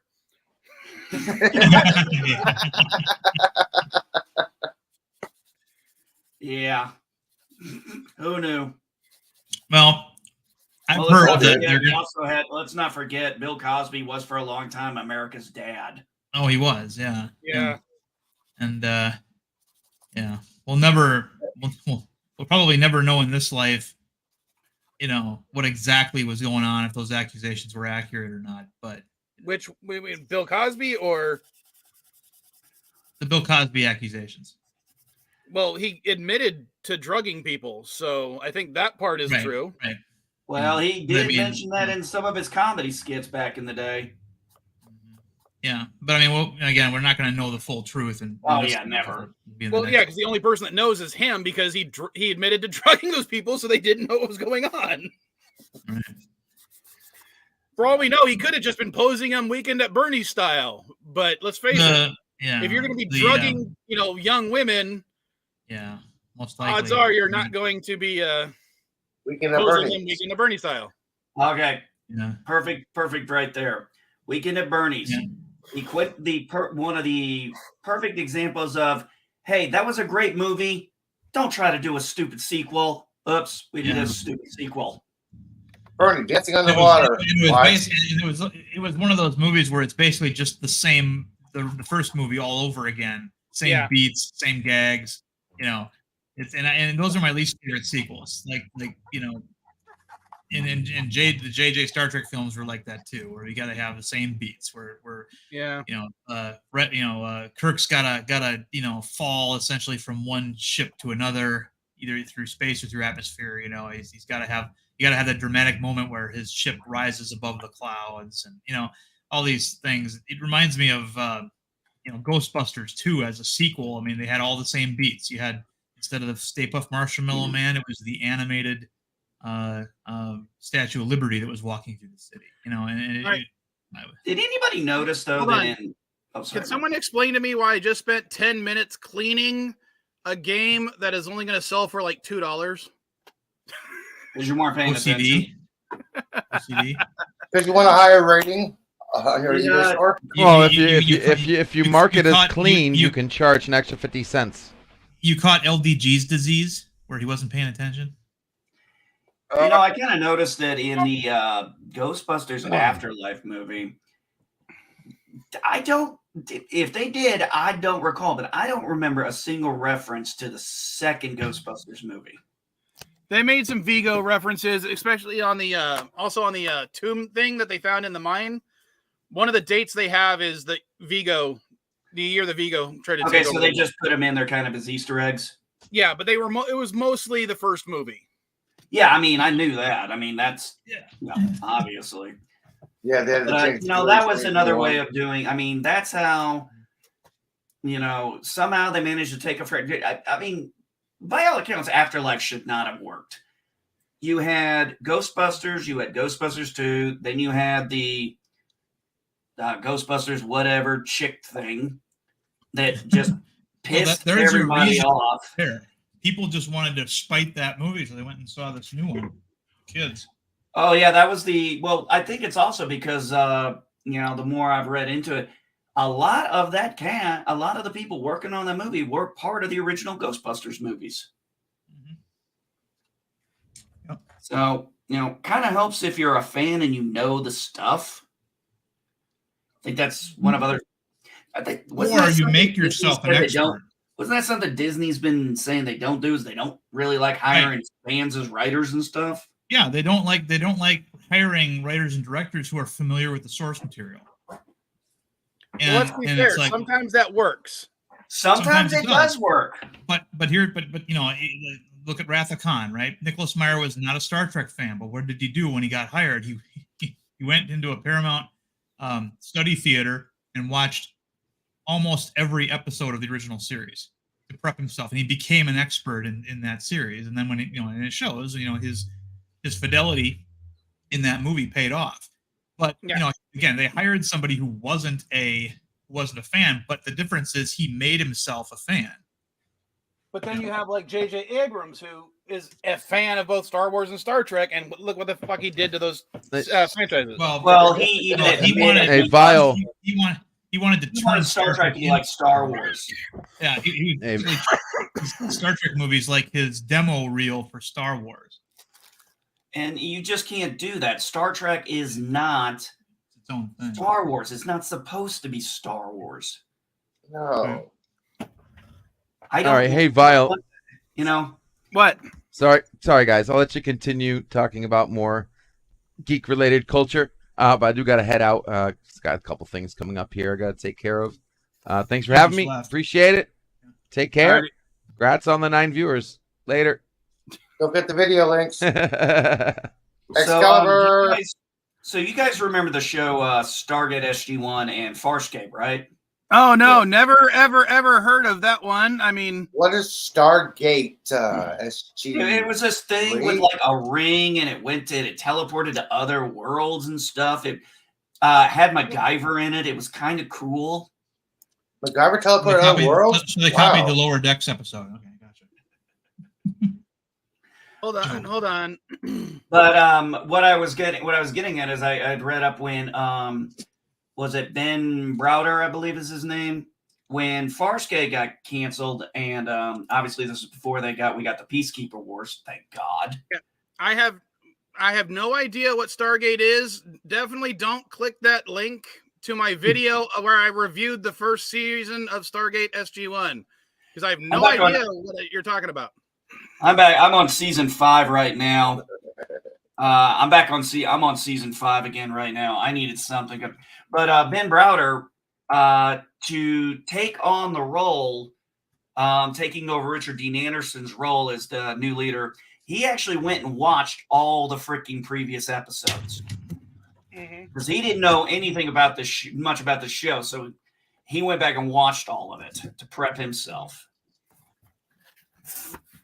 Well, Harv Bennett, who became the executive producer of the Star Trek films for I think 2, 3, 4, and 5 were his. When he got that assignment, he also wasn't a Star Trek fan. He went with, he actually watched every episode of the series as well. And that's where he came up with the story for Wrath of Khan. He's like, the idea that Khan and his people were left on that planet, and he's like, I want to know how that ended up. How did they do? And that was where he commissioned the writer to make up that story. And that's an example of how it used to be done. These people used to be professionals. They used to get into the business. They didn't want to change the material. They wanted to get inside the material.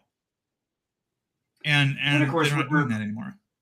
And of course, when Ricardo Montalban during the time of this was doing Fantasy Island, so when he gets pitched this, he doesn't really remember the character. I mean, he only played the character once, so I mean, it's not unreasonable. And he's been playing, the character in Fantasy Island now for a little bit. And he's done other stuff, so he requested a copy of it so he could watch it and see how he did it, so he could see how he could take that character from then and make him a better character for this movie. Yeah. So they used to be dedicated to their craft. Here's another kind of example where the actors on TNG weren't really fans of Star Trek, right? They wouldn't call themselves that. But LeVar Burton said in an interview, this was while they were promoting Picard season 3, he says, I've actually become a fan of the show just within the last few years. And the interviewer's like, really? What happened? And he goes, well, I started watching the show with my grandkids because they were curious. And, he says, this is many years later. I've forgotten all of these stories. I don't know how it's going to turn out, even though I was in these episodes. and so in watching them with his kids, he's actually become hooked on the show. And he's like, it's like some of these actors, they can't really be fans of the show they're on because they know what was just beyond the camera's edge, right? They know what, they always saw, studio lights and cameras and things and the whole fourth wall thing.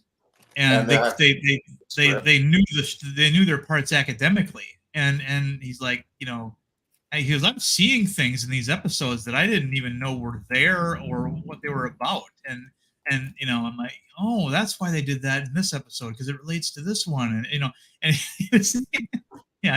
was funny. He was like, yeah, I'm a fan, but I'm like a very recent fan.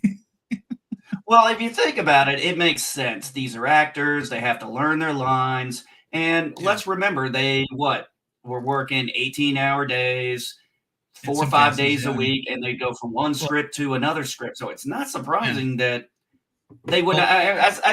We have this misconception, I think, that we had that working in Hollywood was a glamorous thing. And then when you go look at what they were living in those first couple of seasons, they were the little. I think Gates McFadden said it. We were the little redheaded stepchild in the basement.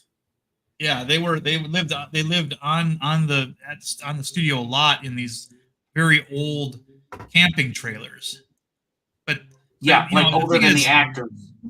Yeah, we saw just how much of an expert of Picard Patrick Stewart was in Picard seasons 1 and 2. He knew next to nothing about that character. And some of the most painful things were watching him have an interview where he says, we're going to finally learn why Guinan's bar was called 10 Forward. It's named after a bar she had in LA. I'm like, no, you idiot. That was the frame that space was in, deck 10 forward section. It's said in dialogue, but he doesn't know that. And because he didn't know that, he thought that they never revealed that. So, I'll be right back. Hold on. All right. You can he probably didn't still talk. I'm just I'll be right back.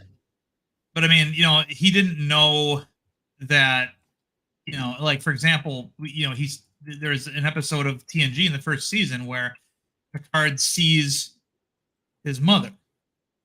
Yes, I remember. And she's an old woman, lady. And he totally, apparently, Stewart totally forgot about this because in Picard he does the whole thing where she hung herself. First of all, he doesn't use the correct form of the word hang. He's supposed to be she hanged herself, not hung herself.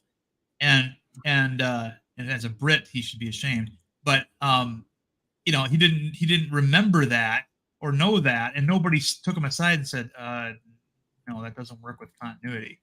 Because part of his deal was he could pretty much do carte blanche what he wanted with a lot of those stories. So, he wasn't interested in preserving the narrative of Jean-Luc Picard. He wanted to make a show about himself, Yeah, and that's why you look at, honestly, Picard season 2 is just out of the 3, the absolute dog shit. Oh, yeah. Although my personal favorite, I'm sure Elihu and Vilemike got a good kick out of seeing Immigrations and Customs break into a clinic in 2023 in California. Right. Yeah. They thought that was completely believable and realistic. Yeah. Sorry. So I leave for a few seconds, and what the hell does the conversation switch to? Well, it's Picard season 2. We were talking about Picard season 2, and I said I got a chuckle out of thinking of you guys for that episode where Immigrations and Customs breaks into a clinic because of the illegals there in California in the year 2023. Right. I'm like, oh yeah, they really are going to believe that's realistic. Isn't that a sanctuary state? Isn't that part of their problem? You don't. Hold on. You don't think that the federal government can still do things in this state? Not really. You gotta remember. Would they bother? Would they bother? You gotta remember, this happened about 10 months before the Bell riots. No, it didn't. The Bell riots happened, and the Bell riots happened long ago. I ain't 2024. The Bell riots happened 2024, dude. Okay. They're not paying. Look, Elihu, one of our main themes here is they're not paying attention to older Star Trek shows. I know. So that it becomes irrelevant in a discussion of Secret Hideout. And didn't his mother also have a French accent, not a British accent? Yeah, it was his grandmother. No. Because they never showed his mother on this show on TNG. They only showed his grandmother.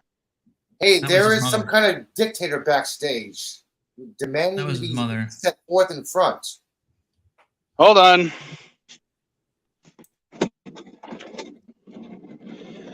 Sorry, I switched to the phone so I can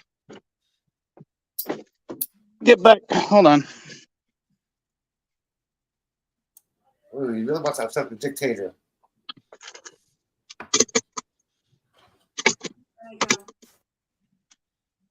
Oh, sounds like Bird. Or Bird's mom, rather. Hello again. And to be clear, thank you, Elihu, but I made no such Now, demand. ironically, I switched to the phone because the phone died. Yeah, see, it says right here on Memory Alpha, Yvette Gassard Picard, and it shows that actress who played her was the wife of Maurice Picard and mother of Robert Picard and Jean-Luc Picard. So that was his mother, not his grandmother that he saw. Okay, I'm going by the Star Trek CCG card. Dude, switch back to your phone or your device, not your phone. I would stick with Memory Alpha because it's annotated. It's right from the damn script. That's who she was. And I am Rarity. I agree with Darren on that statement. Yeah, Memory Alpha is the best Star Trek reference to canon you want to look at. Yeah. Now, yeah, because it's not, the site itself is not the reference. They cite their references where they got their information, just like any responsible wiki does. So, yeah, that was her mom. They fucked up. Again, it's what happens. Human memory is fucked. It's really weird sometimes. I've sworn up and down that there was a certain planet in one episode was they went back to that system or whatever, but little details like that. No, look, I mean, I'm like a lot of us. We're all old school Star Trek fans. There's nothing wrong with nitpicking. Some of the most loved shows we watch them so many times, we nitpick them left and right for fun. Well, I mean, I ran into a guy one time who swore up and down that the Enterprise B was lost at Kittimer, and not Narendra 3. He thought that, well, no, that ship got lost, in the attack that made Worf and Orphan. Like, no, those are two separate things. They both involve Romulans, and that's probably why you're conflating the two. I got confused with that too. Yeah, and it's an easy thing to do because it's such a similar situation. They both happened around the same time. And no, I honestly thought they said Kittimer in yesterday's Enterprise.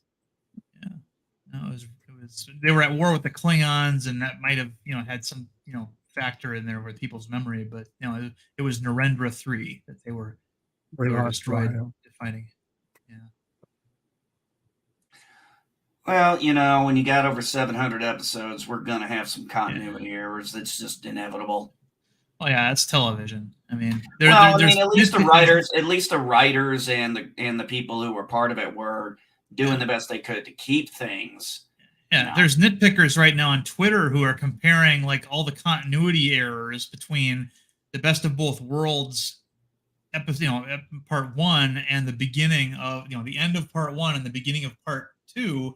It's like, dude, that was like they started filming that like 4 months later. They're not going to get everything right. Yes, I know Gates McFadden's hairstyle slightly changes. So does Worf's, even though it was all supposed to happen on the same day. That's what I mean. These are acceptable issues. We're not so much caring about these tiny little continuity errors. It's the big ones. Yeah, I mean that's really where it comes down to.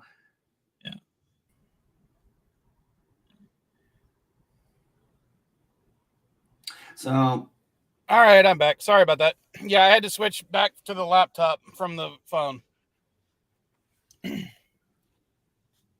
yeah, Mrs. Vile's in the house. If you guys haven't already said hey. Sounds better. Hey. Good morning, Mrs. Vile. Actually, since I couldn't sleep last night for a little while, I ended up watching Ford versus Ferrari. That one had been on my radar for a while because I like racing movies, and especially that particular race, especially that particular story has always been one of my favorites to know more about.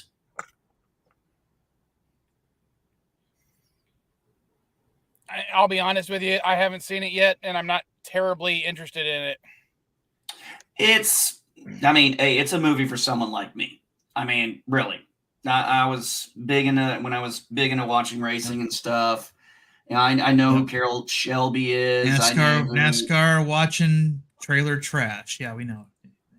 I didn't just watch NASCAR. I actually watched IndyCar, Formula One. Notice how the trailer park trash part went right through him. Didn't Oh phase no, you at all. I'm totally I totally accept it. Sometimes I fantasize about being able to live in a trailer. What, right over his head like a NASCAR. Actually, it was interesting. I guess there was I think in one of the races recently, they actually had a car flip over and it rolled like 14 times, and people like, oh my God. I'm like, yeah, that doesn't happen very often anymore. I'm like, that used to happen all the fucking time. And it's like those cars used to fly and jump like 14 times. I was like, we used to do drinking games to how many times those things would flip.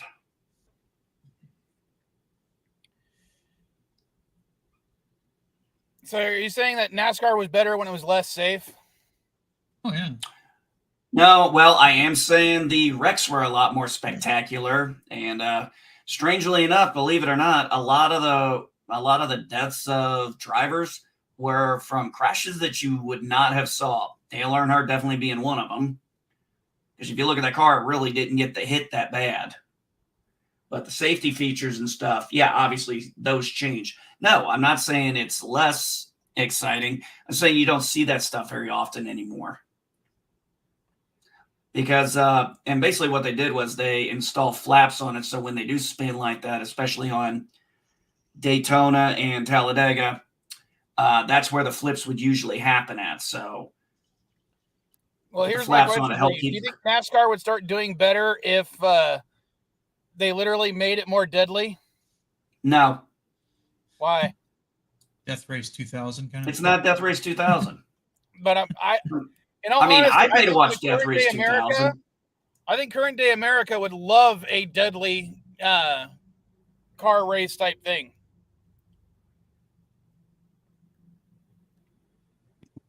Any type of modern where people actually might die would probably get good ratings. When pro wrestling was taking the most risks with their contractors, in the Attitude Era, people falling off the ladders, like that had to be part of that formula. Go back and listen to a few old George Carlin skits from back in the 90s. He flat out said that you could bring back. He was talking about executions. He's like, hey, we need to liven this up.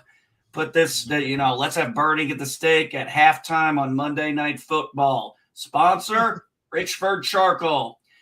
Yeah. All right, halftime report. Hail Jesus. Praise God. Send us an offering. We're doing the halftime human bonfire.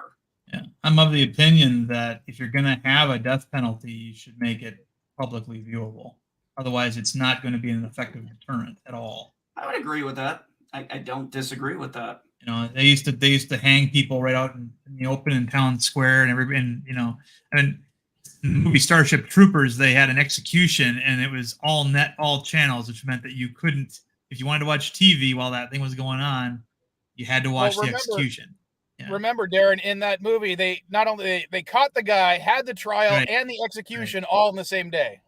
Right, exactly. Very efficient. That was part of the joke. Well, we all knew there was some.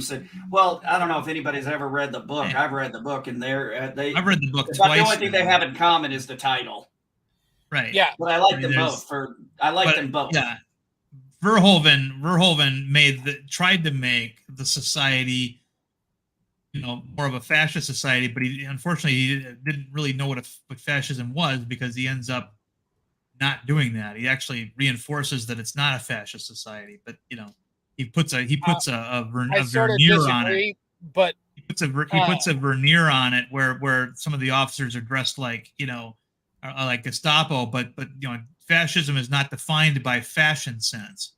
Well, yeah, but what I would say is the movie is a parody of the book while taking the book 100% seriously. Does that make sense? No, actually, I read about that. When they got the license rights for it. The guy who was doing the movie or writing the script was reading the book, hated the book, did not really want to use hardly anything in it.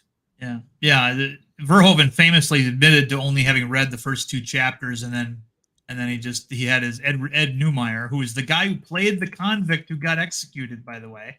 Oh, that's funny. You know, I didn't know was that. you know, yeah, basically created a synopsis for people to read, and then they you know there isn't a lot to make a movie out of in Starship Troopers. It's mostly one guy's recollection of his training, and so And you well, know, not but only that, there's it's the bugs aren't in the book for most of it. They're fighting the skinnies.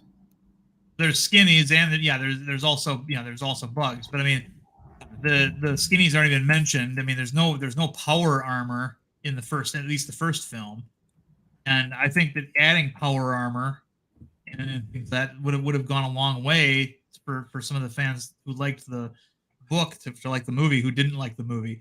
I think every one of the veteran, biggest things every is I talked to thought it was an outstanding movie, you know, and they understood that it was tongue in cheek and had a gallows sense of humor and stuff like that. They understood all that, but they still loved the movie. Yeah, exactly. I mean, that was the downside about it not having the power armor, because that's the signature of the mobile infantry in the book. Right. But you're right. I mean, if you look at the mobile book, infantry, huh? Exactly. Yeah. It's why they're called the mobile infantry. And one of the, but yeah, the story is literally, you know, told from Juan Rico's perspective. Yeah. Although we don't find out his name is actually Juan, because everybody calls him Johnny. We don't actually, I think we don't find that out until his dad calls him it. At the very towards Are the you very talking end, about the film, or are you talking about the book? Because in the book they mention it towards the middle of the book, I think. But in the movie they never mention it at all. No, in the movie they never mention. I mean, let's be honest. In the movie they race swap him. I mean, it was a race swap. Yeah, they didn't in the movie. They didn't. His name wasn't Juan. It was in fact Johnny. So you know, but everybody was anglicized in that movie. They were all from living in South America, and they had some Hispanic names, but they were all clearly, you know, Caucasoids. Yeah. But I mean, you know, one of the big things that kind of shocked me was, you know, especially when I read the book the second time, was how the only thing you get you get two things out of service. You get the ability to vote and the ability to run for public office. That's it. In the movie, though, they assign a whole bunch of other benefits, like easier to get a license to have kids. You know, the Federation pays your way through school. A lot of that was, you know, derived from the Montgomery GI Bill and Navy College Fund and things like that. So they just kind of grab those ideas, but those aren't in the book. It's just the ability to vote and the ability to run for public office. And they call it the national franchise. You get your own national franchise in the book. Yeah, and one of the key points. So one of the interesting things also is in the movie, you have the recruiter there, the guy he's, you know, going to get the paperwork, and he doesn't have his legs and he's missing one of his hands. And yeah, that's kind of a humorous little part, but man, in the book, there's an actual, he sees the recruiter after everything's done and he's been signed up, and he sees the guy with another hand and his legs. Yeah. And the explanation is, I'm up there to discourage people from coming into service. He goes, we will find a job for anybody. I think he says, we could find a job for a blind, deaf person in a wheelchair. Ain't going to be doing much, but we'll find it. Yeah, the doctor who's giving Juan's physical said, you know, Rico's physical, he asked him, so did I pass? And the doctor looks at him and laughs and goes, I couldn't forbid you from serving if I tried. He said, if you came in here missing 3 limbs and both of your eyes, we would still find a job for you. It'd be grueling and hard to do, but we'd find one for you to do, because, you know, the Terrans have the right to pursue national franchise, and that can't, the right to pursue it is not infringed upon, but you only do get one chance. And after, you know, I mean, there's people that, you know, you could be in your 90s and all of a sudden want to be a citizen, and they would have to find a job for you. But yeah, the mobile infantry is interesting too, because it's not very big. It's actually more like a special forces unit. It's not like the Army. It's even smaller than the Marine Corps. But then again, each trooper, you know, they even say in the book that one of their power armored infantrymen could take on 10 tanks easily. You know, they're really powerful in those suits. Yeah, basically the mobile infantry was, you know, like SEALs, Green Beret kind of thing. Now, I because I'm not familiar with the timeline of Heinlein, was Starship Troopers before or after Stranger in a Strange Land? Before. It was before, and it's one of the reasons. It's one of the reasons why. It's one of the reasons why Stranger in a Strange Land was even extra controversial, because Heinlein comes off as a rock-ribbed conservative realist in Starship Troopers, but then when you get to Stranger in a Strange Land, he's like a sex-crazed hippie. Yeah, Stranger in a Strange Land was, God, that book. I originally read it because I liked Starship Troopers, and yeah, Starship Troopers had its faults, no doubt, and whatever. But Stranger in a Strange Land, I'm reading this book, and like at the halfway point when he starts the sex cult, I'm just like, what the hell is going on? And I didn't realize until like someone mentioned it to me, you know, years later, that of course the author character in the book is supposed to be an author insert for Heinlein himself. Right. Yeah. He was hard to define. You know, he had a lot of libertarian type ideas and stuff that he put forth in Starship Troopers, but then, you know, when it came to sex and marriage and stuff, he had a very avant-garde open marriage with his wife, and just, you know, they're very incongruent. But, you know, you think that one would be the opposite of the other, but yeah. But what's also funny is in Stranger in the Strange Land, despite the open sex stuff and everything, he still goes, "Oh, except gays. Gays is wrong." Right. Yeah. And I don't know if that was a product of the time, or if, you know. Well, yeah, you know, obviously it's a product of the time, but you know, yeah. Well, hold on. I should say this: it's not that gays is wrong. Male homosexuality is wrong. Female homosexuality, that's fine. Well, I don't remember that part of Stranger in a Strange Land, but I mean that if you know when you look at the main hold on, it's when the main female character is on stage and she's seeing herself through the eyes of the men because of the telepathy thing. She's like, "Oh, I'm sexy. Oh, she's sexy too. Oh, it's okay that I'm seeing myself as this because I'm seeing myself as through a man's eyes."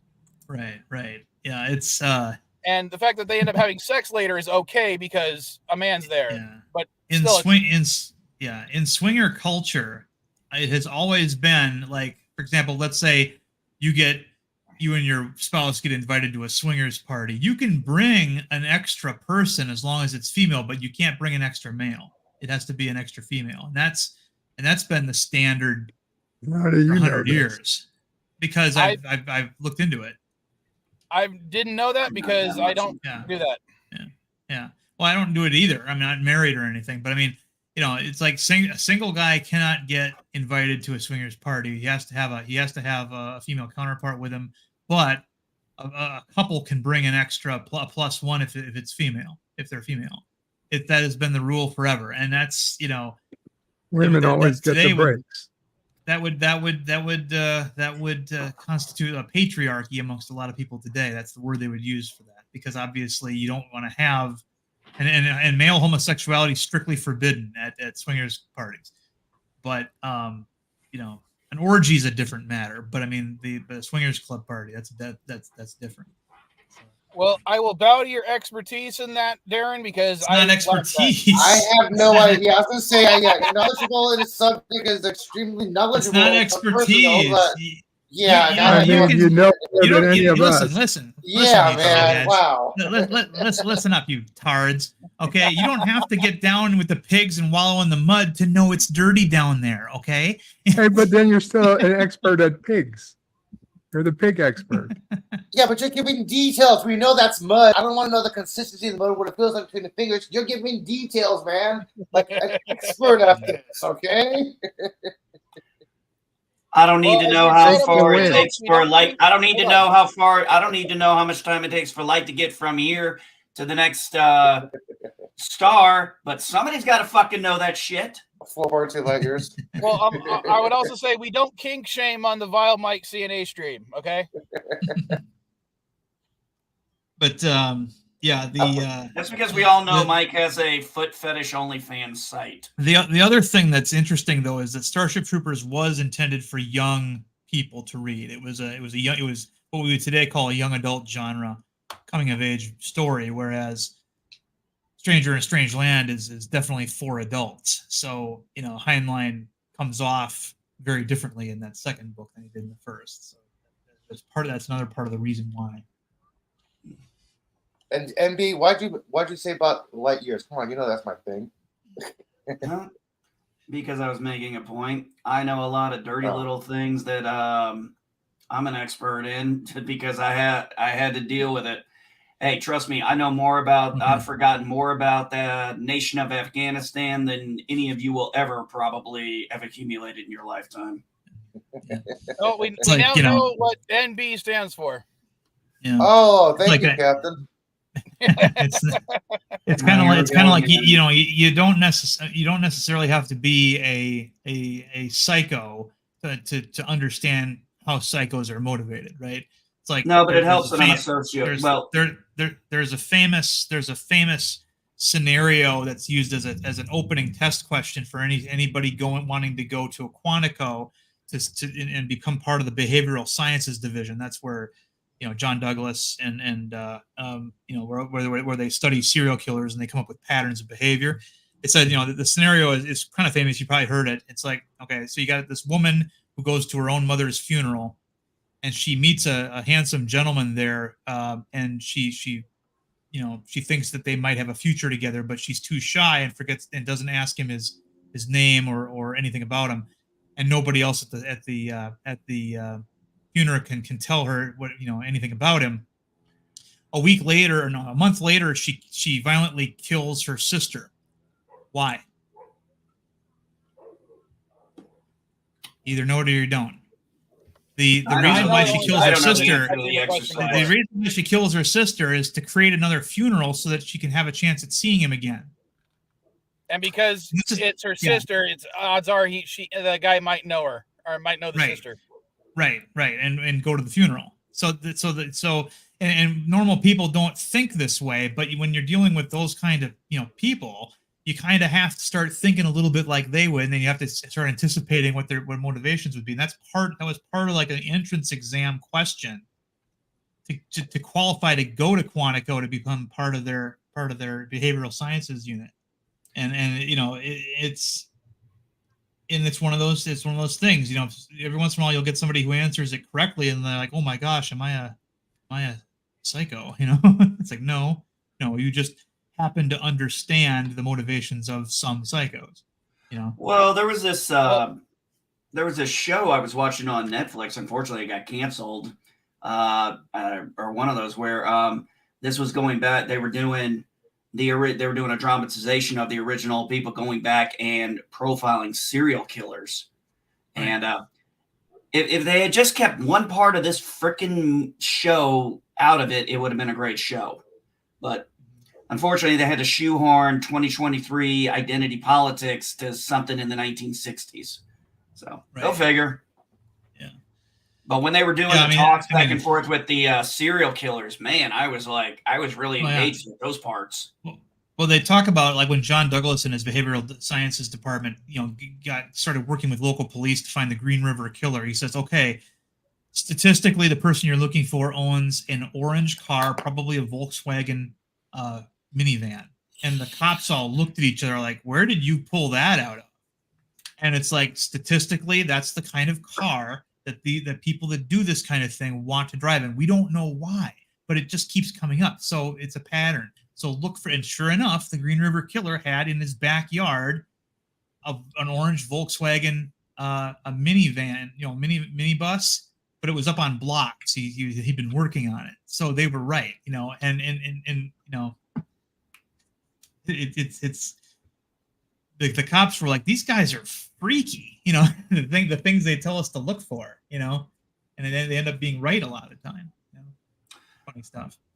Yeah, it's actually I know those are the best kind of dramas right there. Because instead of I like them when they look at them like, okay, should I be worried about you as well as the guy who killed this person? Yeah, exactly. There should be a little bit of that uneasiness. Yeah. Why do you think that Holmes and Scott always had a little kit upon each other? Because Scott and Sherlock Holmes was like, wait a minute, you know a little bit too much about this stuff. Are you sure you're not the one of the bad guys? Yeah. Yeah, when they were looking for Ted Bundy, they said they told the cops, okay, the guy does this and this to his victims. He's probably living in a split level home. And the cops are like, what?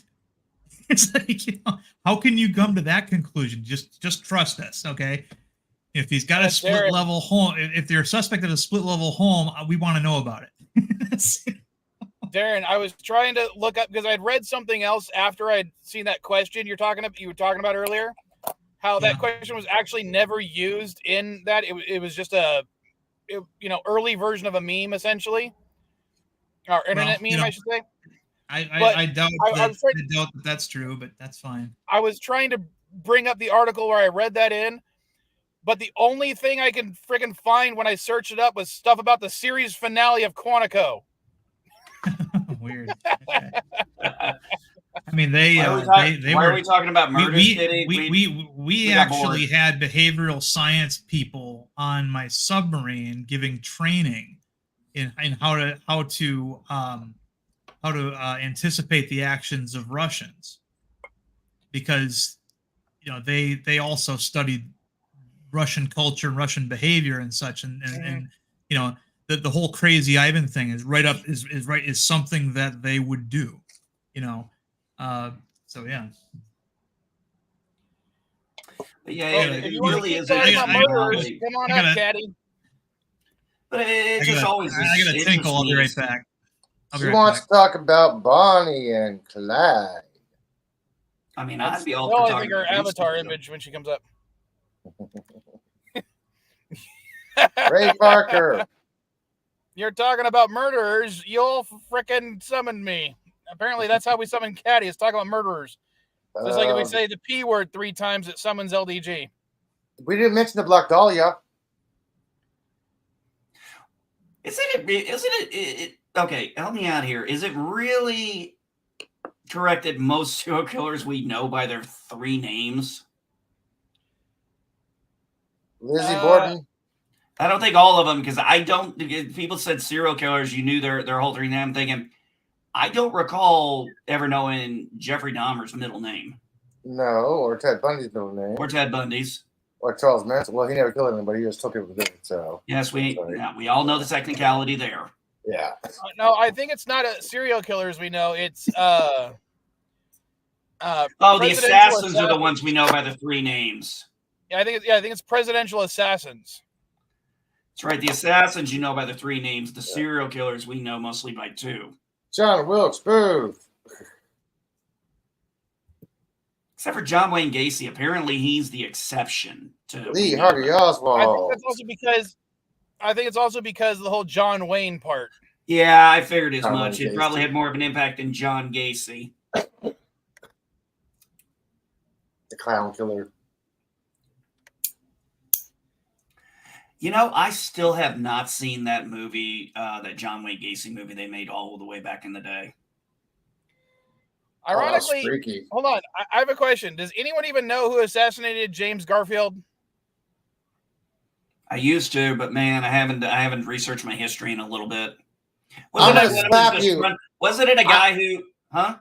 I'm gonna slap you for being a home teacher and not knowing that. Come on. Dude, I'm fucking tired. I'm not feeling good. It's been a while since I talked about James Garfield, for God's sakes. God, give me a second. I can't remember every single thing in history I've learned or taught. That's why I have research papers and stuff. Well, even in this article, it's just Carl's Guiteau, which is why I'm pretty sure it's Guiteau. Oh, Guiteau, which is probably because I think most Americans can't pronounce it, is why no one remembers him. Gautier. And McKinley was assassinated by Leon I can't again. CZOLGOSZ. Gesundheit.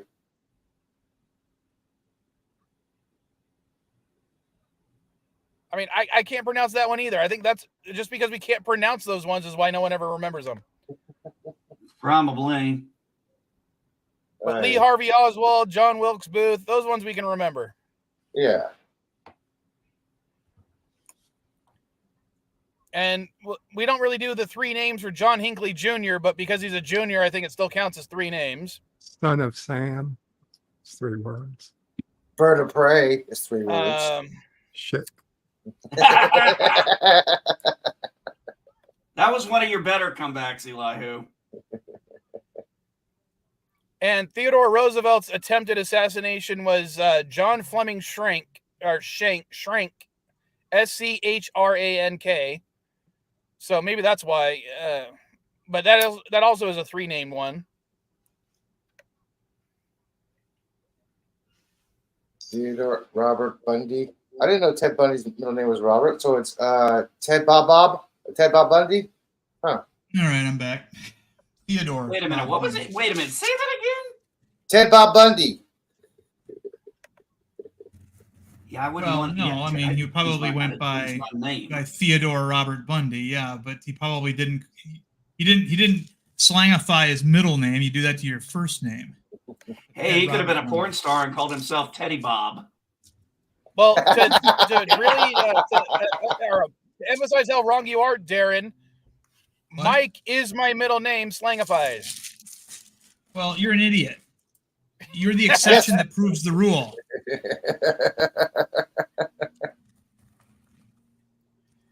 And Caddy, just come on up. Why are you just in the chat? We know you can join yeah, up. Caddy, don't be afraid. I didn't actually mean your dad was an idiot. Okay. Yeah, he did. He's actually talking the truth this time. Well, yeah, Elihu, I couldn't remember the name of. I couldn't remember the name of the one Garbo, but I could remember that it was mainly because he was supposed to get rewarded and he got screwed. So he took it personal. You just woke up. It's almost 10:30. You slept in, woman. What the hell? She slept in. Wow. God dang. You slept in. Come on. You might as well just be nocturnal. Streaming for 2.5 hours. I set it up 3.5 hours ago. Anybody ever hear of Gentleman John, a brand of shaving products?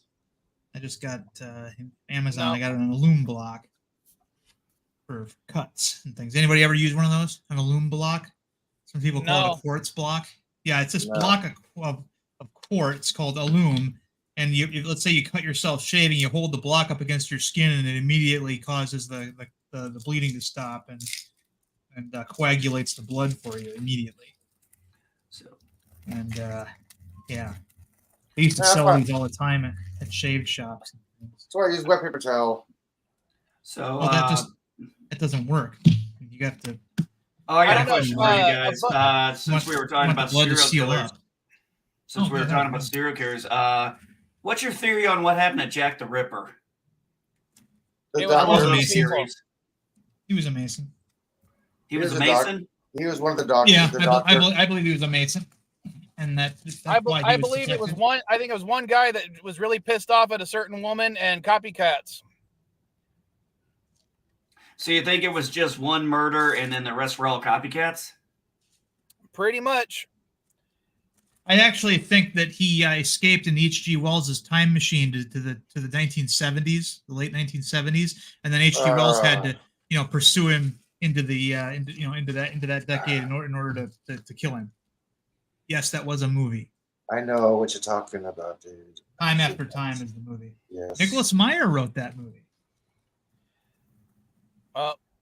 Yeah. My thought was, I thought he actually did kill him, but I think what happened was he probably was killed somewhere along the line or left and died along the way out of town.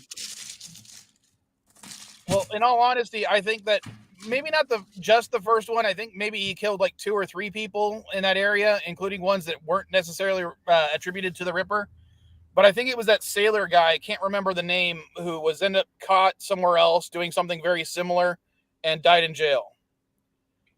And the only reason the murders continued was because other people were using that MO to kill people they wanted to have killed.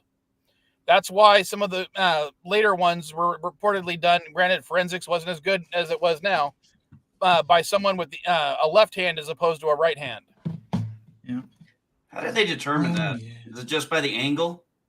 Basically, the angle of how the cuts were made. Plus, like the later ones were definitely used a scalpel, whereas the first ones used something similar to a scalpel, but not a scalpel.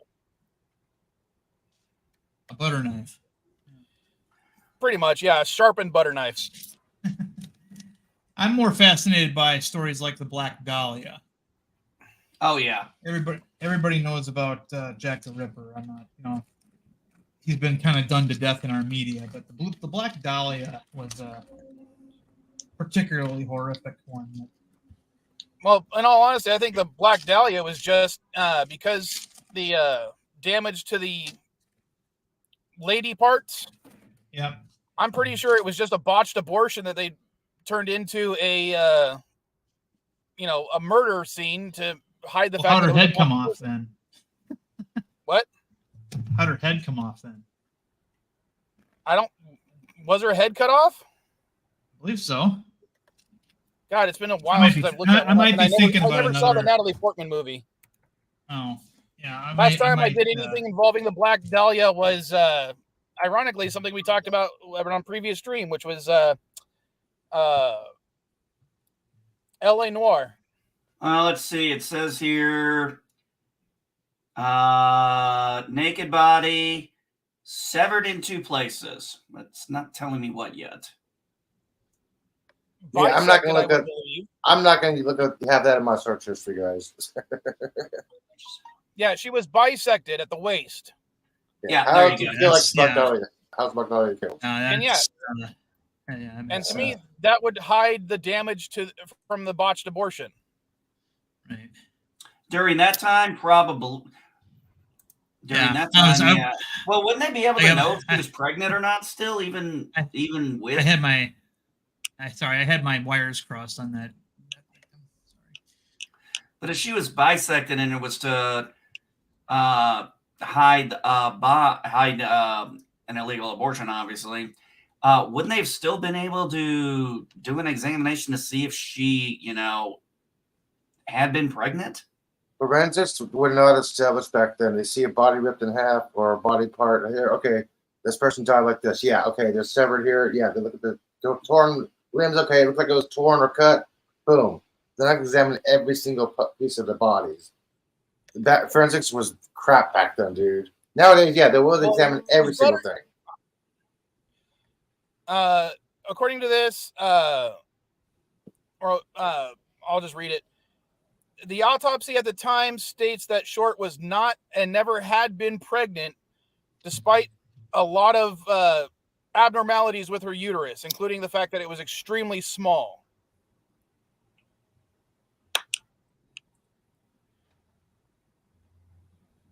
Your spidey sense isn't tingling? There's a bio kit backstage. Well, no, I was looking at the Black Dahlia. Oh, yeah. Thank you. Because in L.A. Noire, the Black Dahlia case is attached to a few other cases that didn't actually happen in real life, and the killer is a cop. I never saw that. It's a video game. Yeah, I tried to play that game. Unfortunately, it. Oh, okay. Yeah, the one that had fun. the guy from Mad Men. They did a face capture of him. Yeah, that's one of the reasons I actually did testing for that game when I worked for Rockstar, or at least Rockstar San Diego. And why do you lie like that, Mike? I hate when you lie. I'm just kidding. Go ahead. Well, I didn't get the parts I tested were before all that stuff was done. All the motion capture stuff was done, because basically that was being handled by an entirely different studio. Gotcha. And that studio went out of business because they spent so much money on the technology, or developing the technology to put into this game, which was kind of funny. And nobody bought their assets or anything. I think, you know what? I I honestly don't know. Rockstar might own it, but I have no idea. So go ahead, sweetheart. I was just kind of laughing the second I joined. We stopped talking about murderers and onto games. It's like we only can talk about murders while I'm in the chat. Well, the reason we were talking about the game is because it involved the Black Dahlia murders. That's what I was talking about. Yeah, we are actually trying to keep things connected for once. Oh my god. Yeah, trying to. And shouldn't you remember this? You watched me play L.A. Noire from beginning to end. Probably. My brain, again, I just woke up. My brain's still loading. In fact, you got mad at me because you were, I can't remember how old you are, but you were like, that was the same time I was letting you play Grand Theft Auto 3. No, sorry, Grand Theft Auto San Andreas. Because you liked playing on the trains and driving. I was about to say, you mean driving simulator? Well, for you, it was a driving simulator because all you did was drive. Oh God, I got to tell you guys this story. She was playing Grand Theft Auto San Andreas, accidentally ran over a cop, started crying when the cop started chasing her, saying, "It was an accident, it was an accident." And she felt so bad about running over a cop in the game. It was funny as hell. I didn't understand what the point of the game was. And to further explain, reason we called it the driving simulator for her is because I actually had a steering wheel and pedals set up so she could drive like that. Oh man. Yeah. Still hit shit? Wow. Yeah, no, it was a driving simulator. I know, Gorilla. I was just reading that Irma, whatever, earlier. Sorry about my window. Yeah, LDGs get hit by a hurricane next week. It's forming straight toward him. But the reason I was talking about the LA Noire and the driving stuff is because she was complaining about my driving in LA Noire, saying that she was driving better in Grand Theft Auto than I was driving in LA Noire. Huh. But I don't even think she remembers that. No, not at all. No. I mean, we're talking about murders. I'm here. Let's look at my profile pic real quick. I mean, if I'm here, they're bound to come up. So bring them up. Yeah, Bonnie and Clyde. What do y'all know about them? They're dead. They're dead. They were probably bisexual. At least Clyde was. I think that pretty much has been cemented now, or pretty much all but confirmed. Warren Beatty, good choice in that regard. I will agree with that. I was just thinking that movie. I remember that being like people called it controversial because of the violence of the final shootout. And oh yeah, a lot of people say that was a like blood squibs. The first time they used blood squibs. So, if Bonnie and Clyde's your thing, did you watch The Highwaymen? I think watched every movie about them I can get my hands on, including the Netflix the Netflix movie that was released in parts. That's now taken off of Netflix, which I think is funny.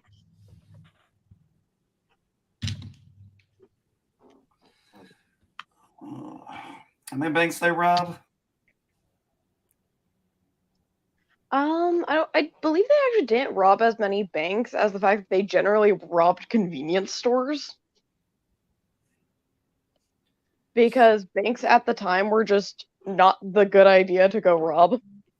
Right. They had armed security, and they went just like anything else. They went for the most likely places where nobody would shoot back or stand up to them. So yeah. Yeah.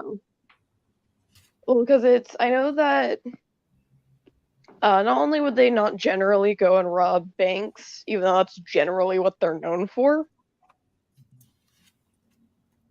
Yeah, but there was sometimes gas stations on the way, right? A lot of the times they'd rob convenience stores, gas stations. That that was just where they normally would be robbing, because banks at the time did not have enough money for them to see it as a good opportunity. I say this because I have Blanche Barrow's book, and she literally says this. She talks about how they would generally rob like stores over banks. Well, that was the same, in philosophy in the opening of Pulp Fiction, where Tim Roth and Vedic, I call her Vedic, contemplated ripping off coffee shops instead of banks and liquor stores because nobody expects anybody to rob a coffee shop. So they run into the least amount of interference, and of course they just happen to pick the wrong time. Yeah, they just happen to have the wrong customers in there at that moment. Yeah. Did you see this, Caddy? Because if you think about it, what Tim Roth's character is saying is pretty spot on, and actually not that stupid an idea.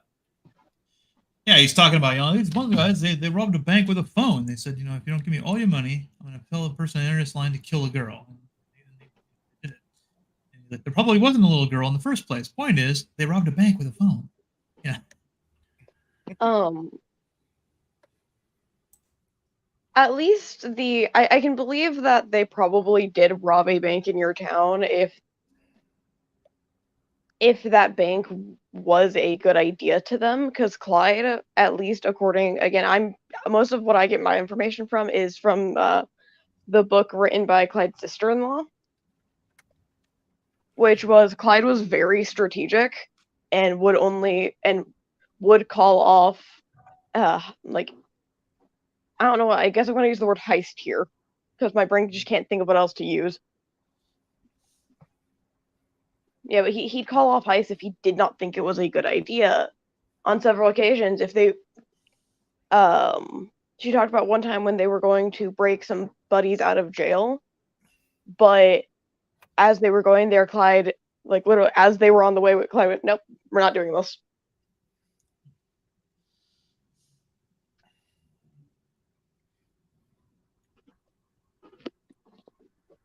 Well, you're a Bonnie and Clyde expert, so we'll believe you. Dad, I'll lend you the damn book. You think I have time to read a freaking book other than Star Trek? Him? Read? Letters? Yeah, sorry, the only books my dad reads are, Star Trek. Yeah, no pictures? Well, come on. No pop-up pictures? If it isn't I love me a pop-up book. I'll admit that. If it isn't geeky enough, my dad doesn't want it.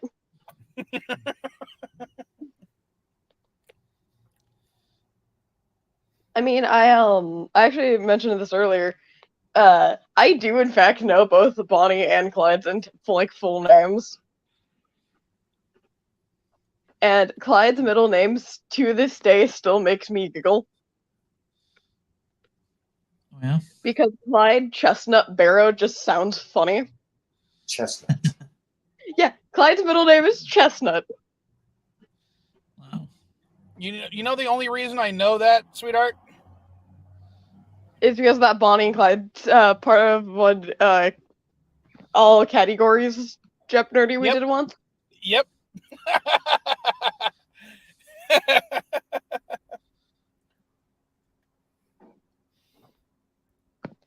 And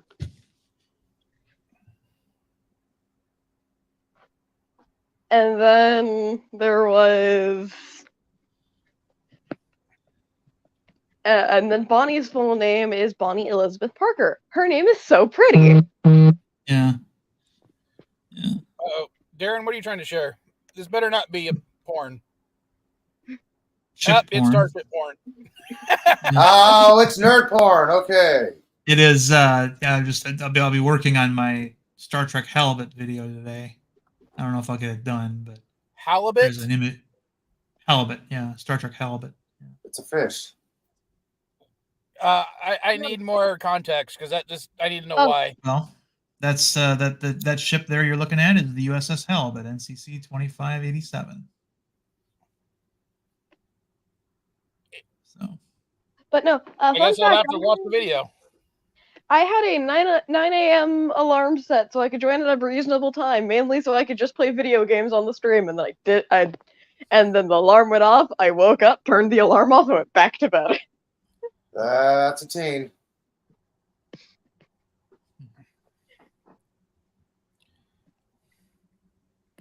Kids. Sorry, I'm trying to text your sister. But yeah, that's how my day's been going.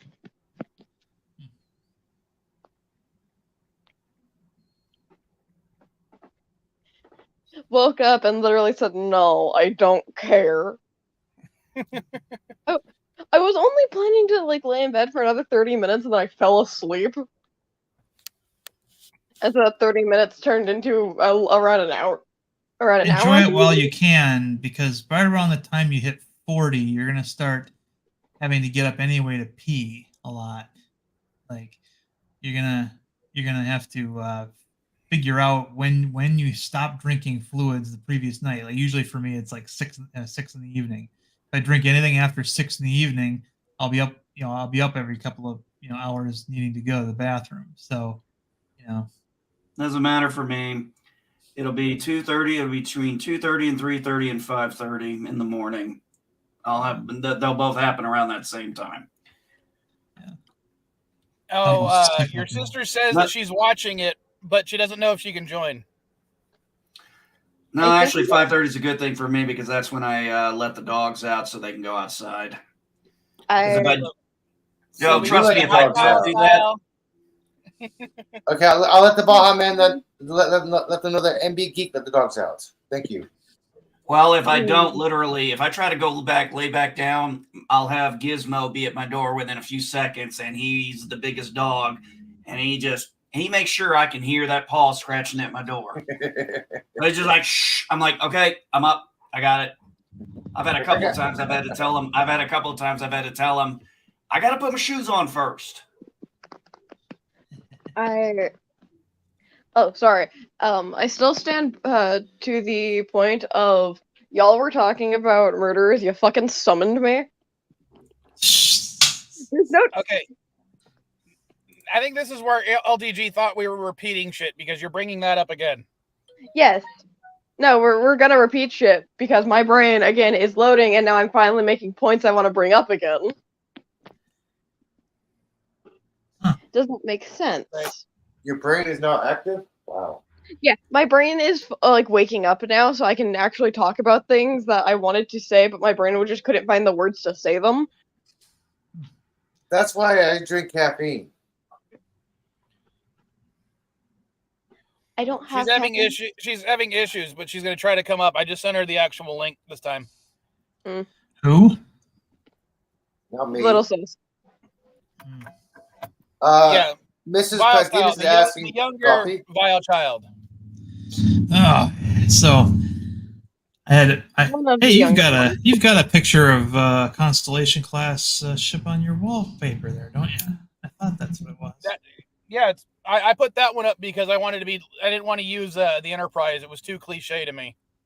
Right. Yeah. The Constellation class is probably one of my favorite ships of the TNG era. So. I'll admit this. I like the big shuttle bays on it. Yeah, it's definitely got a different purpose than your usual ship. So you like big shuttle buses? You can't deny the way those shuttle buses like to fly. Darren, in my head canon, the Constellation was originally supposed to be like a pocket carrier, or the equivalent of the Federation amphib carrier. Yeah. There's a lot to go on there, because that Star Trek Halibut spends a great deal of time talking about that class of ship because that's what Halibut is. What was that? I think that's Caddy's phone. Yeah, my phone buzzed. Premiere for a YouTube series I've been watching is happening in 10 minutes, so. the real reason she woke up, not because of her dad, because of something else on YouTube. Ah, Yeah. gotcha. What's funny is I didn't know that was actually happening today. That notification from the Discord I'm in told me it was happening in 10 minutes.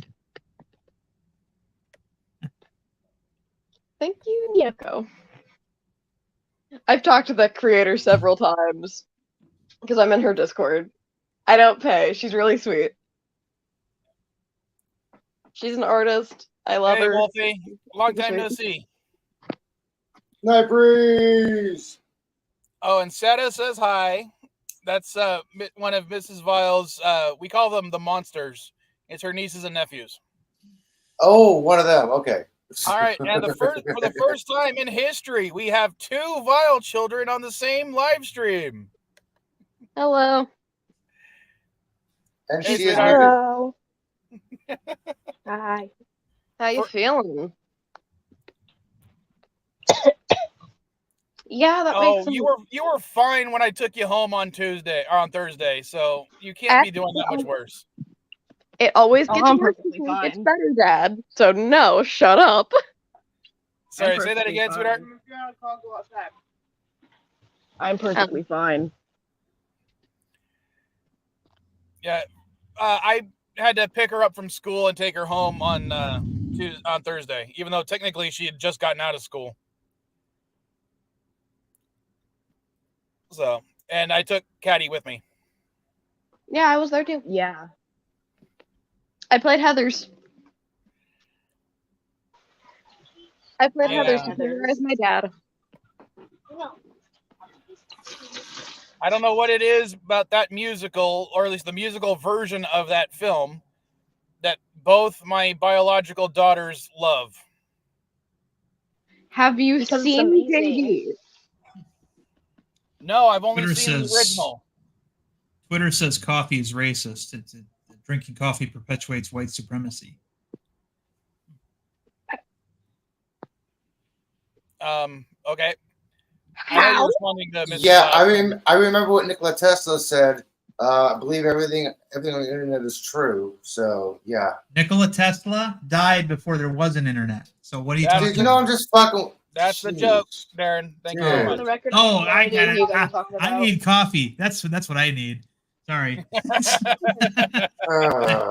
Thank you for conditioning my mind, body, and soul, Elihu. Please feel free to do so as you wish. I'm sorry. I just want to know how. My brain don't fucking work. What? It's fucking bean juice. What?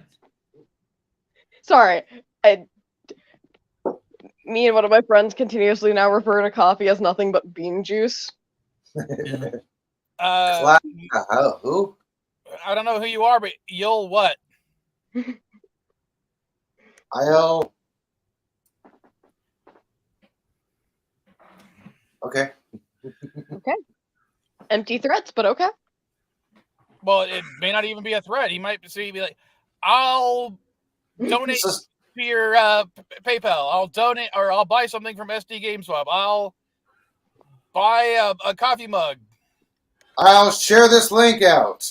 Yeah. Hot, nasty bean juice. Because I just switched the banner, but if you want, you can buy a coffee cup with the Vilemike avatar at the link right there in the description. It's also in the description. On the scroll. promo. It's scrolling on the cryon. But Yeah, I usually remember as a kid all the commercials that had Juan Valdez, walking through the coffee bean yards, and touching them, and I thought they were grapes. I'm like, oh, coffee comes from grapes. I didn't realize that that it's actually the seed that's inside the grape that makes the coffee, right? But it led to one of my favorite lines from The Sopranos when Paulie Walnuts calls Tony and to let him know that they've taken care of the cartel guys. He goes, Juan Valdez has been separated from his donkey.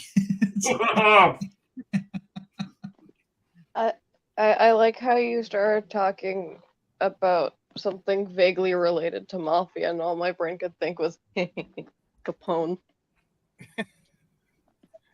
Capone wasn't mafia. What? technically he Well, was wasn't- mafia.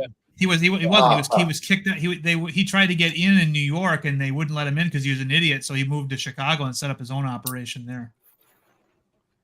There's been a long time rivalry between Chicago gangs and the ones on the East Coast. If you ever watch the movie Goldfinger, they even allude to it where Goldfinger's got all the organized crime at his Kentucky base, and the New York Mafia is like, we do not do business with Chicago. And it's like that was a known thing. Oh, I was about to say, Capone, one of the most well-known mob bosses, is not a mob boss. Okay. No, he wasn't in the mafia. When you talk to New Yorkers, they will say he is not a mob boss. He is a poser. Yeah, he was. He had. I mean, you could call him a gangster because he had a gang, but mob is specific to the Nostra Costa, whatever their name was, the mafia, and he was never a part of the mafia. Yeah, essentially it's La Cosa Nostra, but it doesn't Say that again. exist.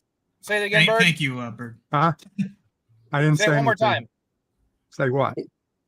He was repeating something that he heard on the newspaper or No, I heard it comes something. from Hollywood.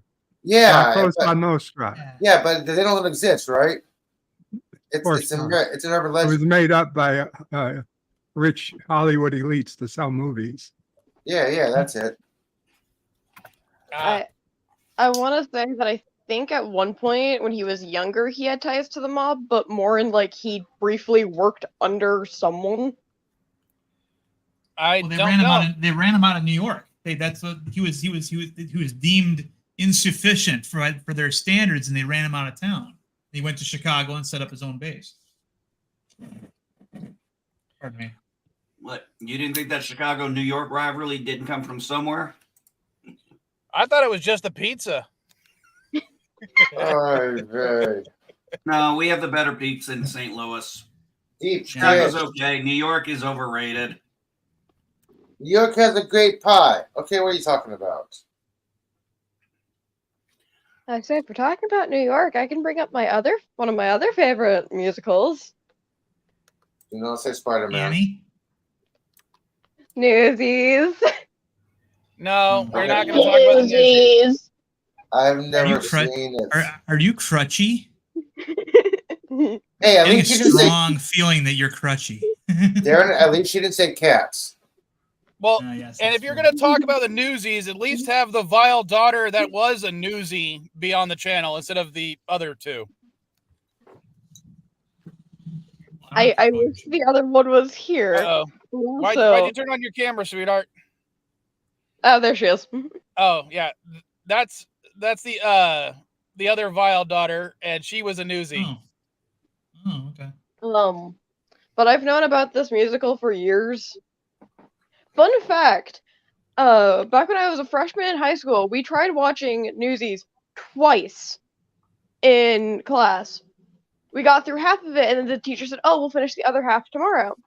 But because most of the class wasn't there that day, she said, "Oh, you know what? We're gonna restart it, and you guys are really far ahead because this was in my choir class, and." So it was all about how we were all really far ahead, so it was fine that we could take another day to finish watching it. And then she, but we had forgot that next day the dance instructor was going to be there, so we ended up not being able to actually finish it. And then when I was a fucking sophomore, we also tried to watch Newsies again and failed. And so I eventually came home one day and was like, fuck it, I'm gonna watch it by myself because I just want to know how this fucking thing ends. And consistently, I'd get to the same part and I'd get, like, drawn away by something.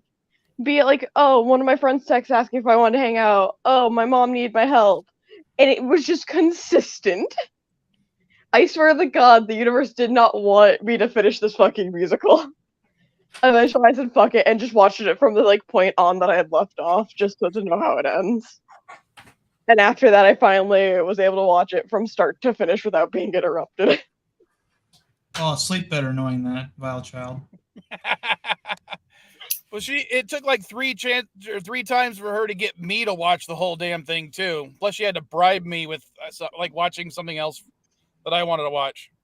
Yeah. I've never seen Newsies. Oh, when we lost the other vile child. Where she went. Oh, that stupid. Okay, that guy that I talked about earlier that likes to show the comparisons between the Best of Both Worlds Part 1 and Part 2. Now he's critiquing the changes made to Livingston's fishbowl. Yeah, I saw that the growth on the coral. Yeah. Come on, dude.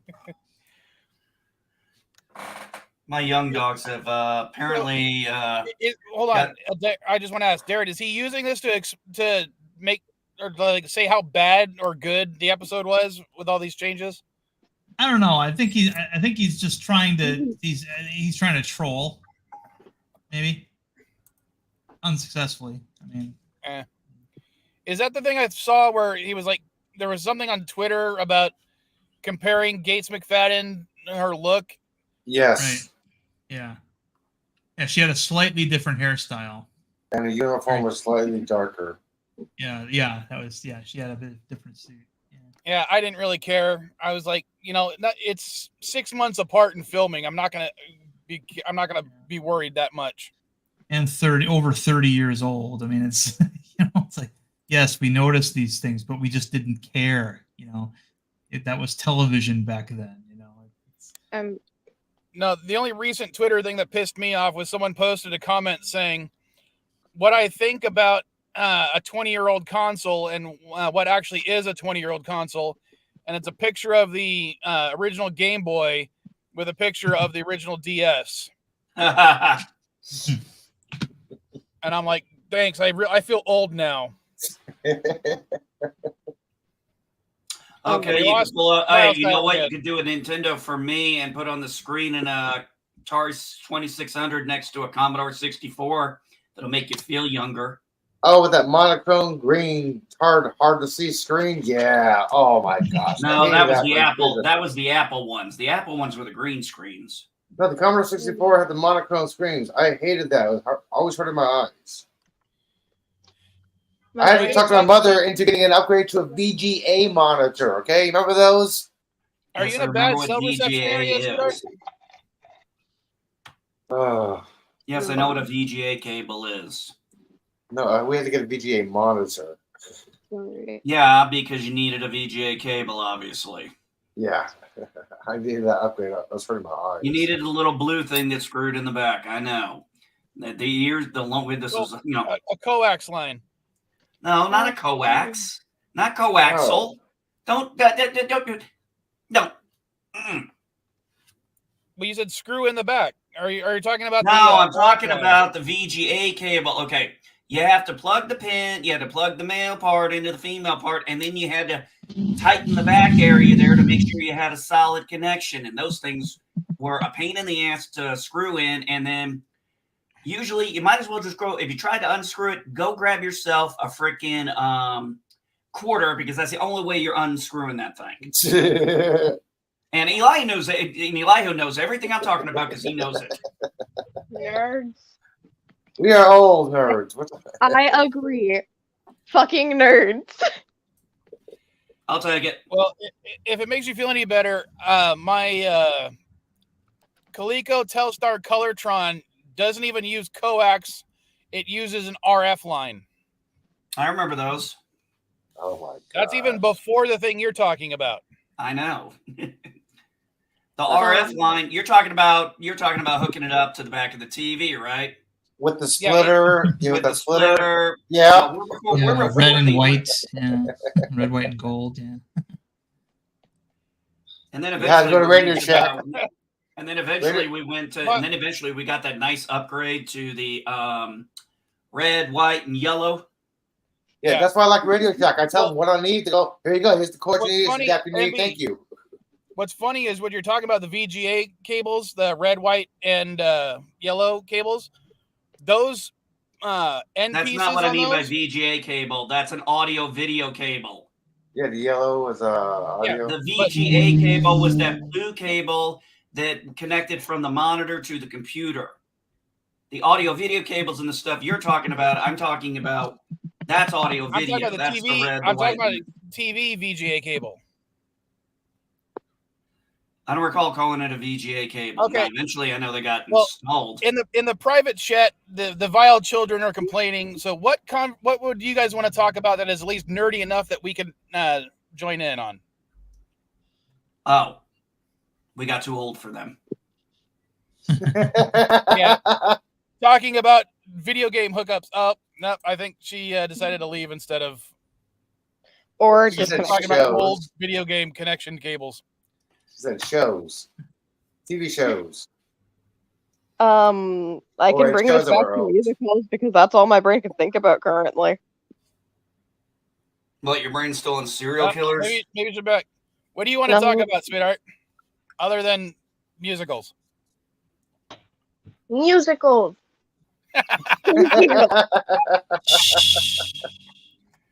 Well, I actually tried to play a musical for you guys, and you guys said it was boring. Well, let me ask you a question. Have you seen Barbie? Have you seen Barbie? Yeah, I saw it with Mike. Okay, that's a musical. Oh yeah, and for those that don't know, Vile Style doesn't call me Dad; she calls me Mike. Why? Long, complicated story that I'll tell on a different live stream. But no, I want to be different.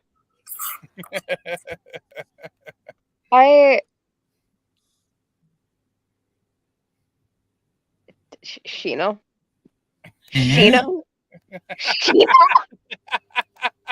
Oh no, you just triggered something. Crap! I'm hitting mute for minutes. All right, I'm taking off. This will help the conversation flow better. I'll see you guys later. Later. Shiro, you imbecile.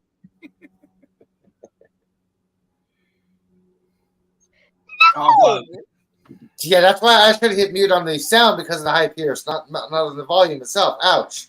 Wow. Ow! Ow! Who the hell is Shino? And who the hell is Shino? I'm going to fucking. Yeah, I have no idea what any of this is. I have no idea what any of this is, to be honest. So no, he was saying Voltron, and he means Shiro. He's a you fucking imbecile. Spell your names right. I still don't know who the hell he is. Vile Style, but you watch the Voltron stuff that me and Caddy did a while back. No. Oh, is that one with where they Korean Horn is like an idiot? Yeah, that's where I got that I made that meme from that episode. Yeah, that was pretty much when I dropped. Yeah, I pretty much dropped off that thing when I saw what they were doing to Korean Horn Korean, yeah. Yeah, I was like, oh fuck this shit, I'm out of here. I was already pissed that they didn't bring Sven back. That Shiro is. Yeah, Shiro is Sven. That's No, the he's whole thing. not. Oh, Vile Style. Have you seen Schmigadoon? It's the same base character. It's just I think they use the original name. Yeah, they use the original Japanese name, not the dubbed name.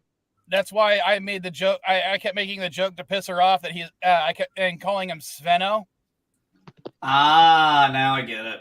Sorry, I didn't watch the show long enough to give a fuck. Oh, and you know what pisses me off, Caddy? I was checking. And I didn't watch the show at all. And Wolfie's saying that he had to say it just to stir you up, Caddy, because it's been a while since he's done it. Yeah, thanks for the heads up. I was trying to lower the volume before this high squeak made me deaf. No, what I didn't realize, Caddy, we never uploaded this season finale episode that and I know I completed it. That means it's on the old computer. Fuck. Time to redo that entire episode. No, it means I'm not gonna re-edit that whole episode. I'm gonna pull it. I'm gonna see if I can pull it off the hard drive. Because I'm like, how the fuck did I never upload that episode? Maybe you got like most of the way done and just forgot. I don't know. I'm pretty sure I finished rendering it. That's the thing. Oh, Sorry, I know one thing that you guys don't know that I'm doing very quietly in the background is I'm taking clips of all of our old videos, and it's just gonna be vile reviews out of context. Well, I told you, send them to me and I'll upload them as shorts on the channel. Ha ha ha ha ha. Thank you, Vile Style. Speaking of Vile Style, are you still posting to TikTok? Yes, but not on my other account. I kind of abandoned it. Well, how many followers do you have on your current TikTok? My current one? Ooh, I don't know.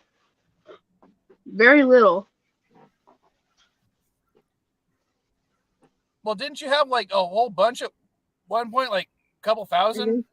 I think that was on her old like account. 3,600. Yeah, my old one. I don't post to it anymore because it I may have followers, but most of them have banned accounts now because it was back when it was like 2021, and that's basically when I had a lot of them. And then like their accounts got banned. They don't have their accounts anymore, whatever. So most of them are like bots and just not active. So they don't actually go on my account and see any of my TikToks that I make on there. So then I made a new one, and that one actually is in the algorithm. Do you want to plug your new one? I mean, I don't know. I have two technically that I use. I use my one that I upload my face on, and that one, and then I have the one that I upload all of my little nerdy stuff on it, I guess. I think what he's asking is, do you want to plug the one that does not have full of bots on it, the one that's in the algorithm? Well, I'm just saying, if you want to plug it, go ahead. I mean, I don't even have TikTok installed on any of my phones anymore. Well, why not? The temptation to take over my dad's TikTok account. Well, I know, right? I would just do it. TikTok isn't available on one phone. I mean, I'll the other steal. phone, I don't have space for it. I'll steal your TikTok account and just start re-uploading a bunch of your fucking shorts. Well, hold on. Let me check to see if I can. I'll do that if I can get paid. I will so totally do that. I'll do it if I can post things that I want to post on it.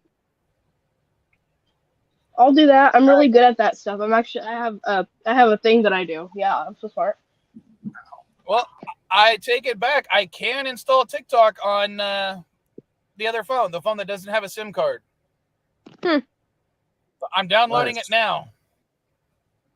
Damn it. Oh, what? You want all 4 of my subscribers on TikTok?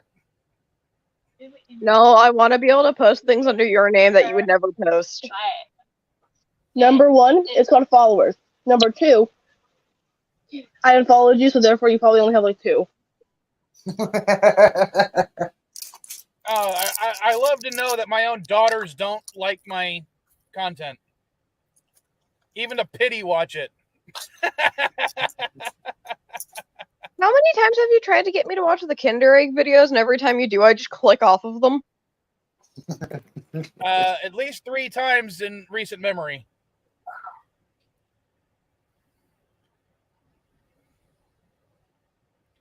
I think the only things you've liked that I've produced lately are those, well, hold on. Did you upload the video that I edited? Yes. Which video are you talking about? The one where Addie got the thing. The one that I edited at McDonald's. Yes, that one's online. It is? I never saw it. Oh, well, are you do you even subscribe to my channel? Probably not. Why? Sister, question. Huh. I have a skirt that doesn't fit anymore. Do you want it? What color is it?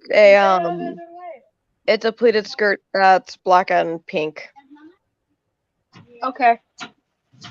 Bring to me once I see you in person once again. About to say I can just give it to Dad next time I see him. No. Because I'll see him Person before I see in. you. Person in. Why? Because. God dang it. Somebody cue up the Parker family music.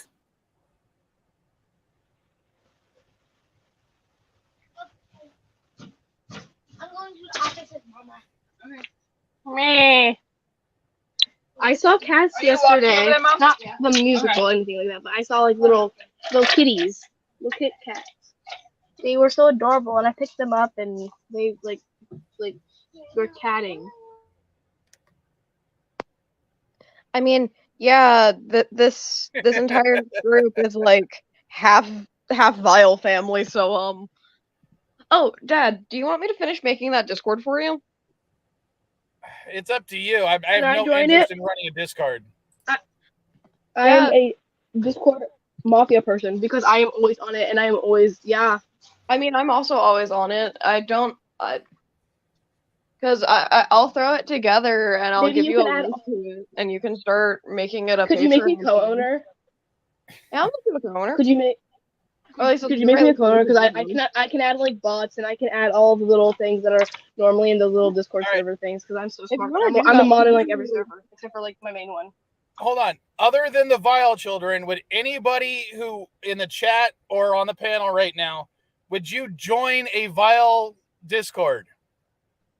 I don't do Discord. I don't do Discord. Oh, you fucking lamos.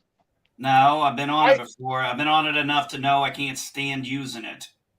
Caddy, the only reason I was on Discord was to spy on you guys.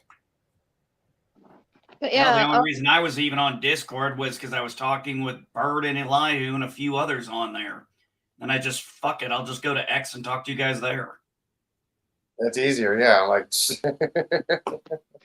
hey, man, that's a lot of servers to have to keep up with. And then you're like, beep. And you're like, okay, well, which one was it? Yeah. You realize you can just set servers to mute, right? Yes. I mean, like. You got to remember to unmute them when you want them. Servers, and there's two that I have unmuted. Yeah, well, when I've got 25 servers and I've got to mute them all, I got to unmute each one individually to know if anything pops up. Yeah, no, you just, I got rid of Discord for that. Or God forbid you set it to ping only. So when you're needed, you're there. I have 2 servers that are unmuted, and one is one I'm an owner of, and the other I'm an admin. I keep leaving. Sorry. Hey, more power to you. I was a great IT guy in my day, but you know what? I'm not keeping up with all this shit. NB, I realize this is in the private chat, but I gotta read it out loud.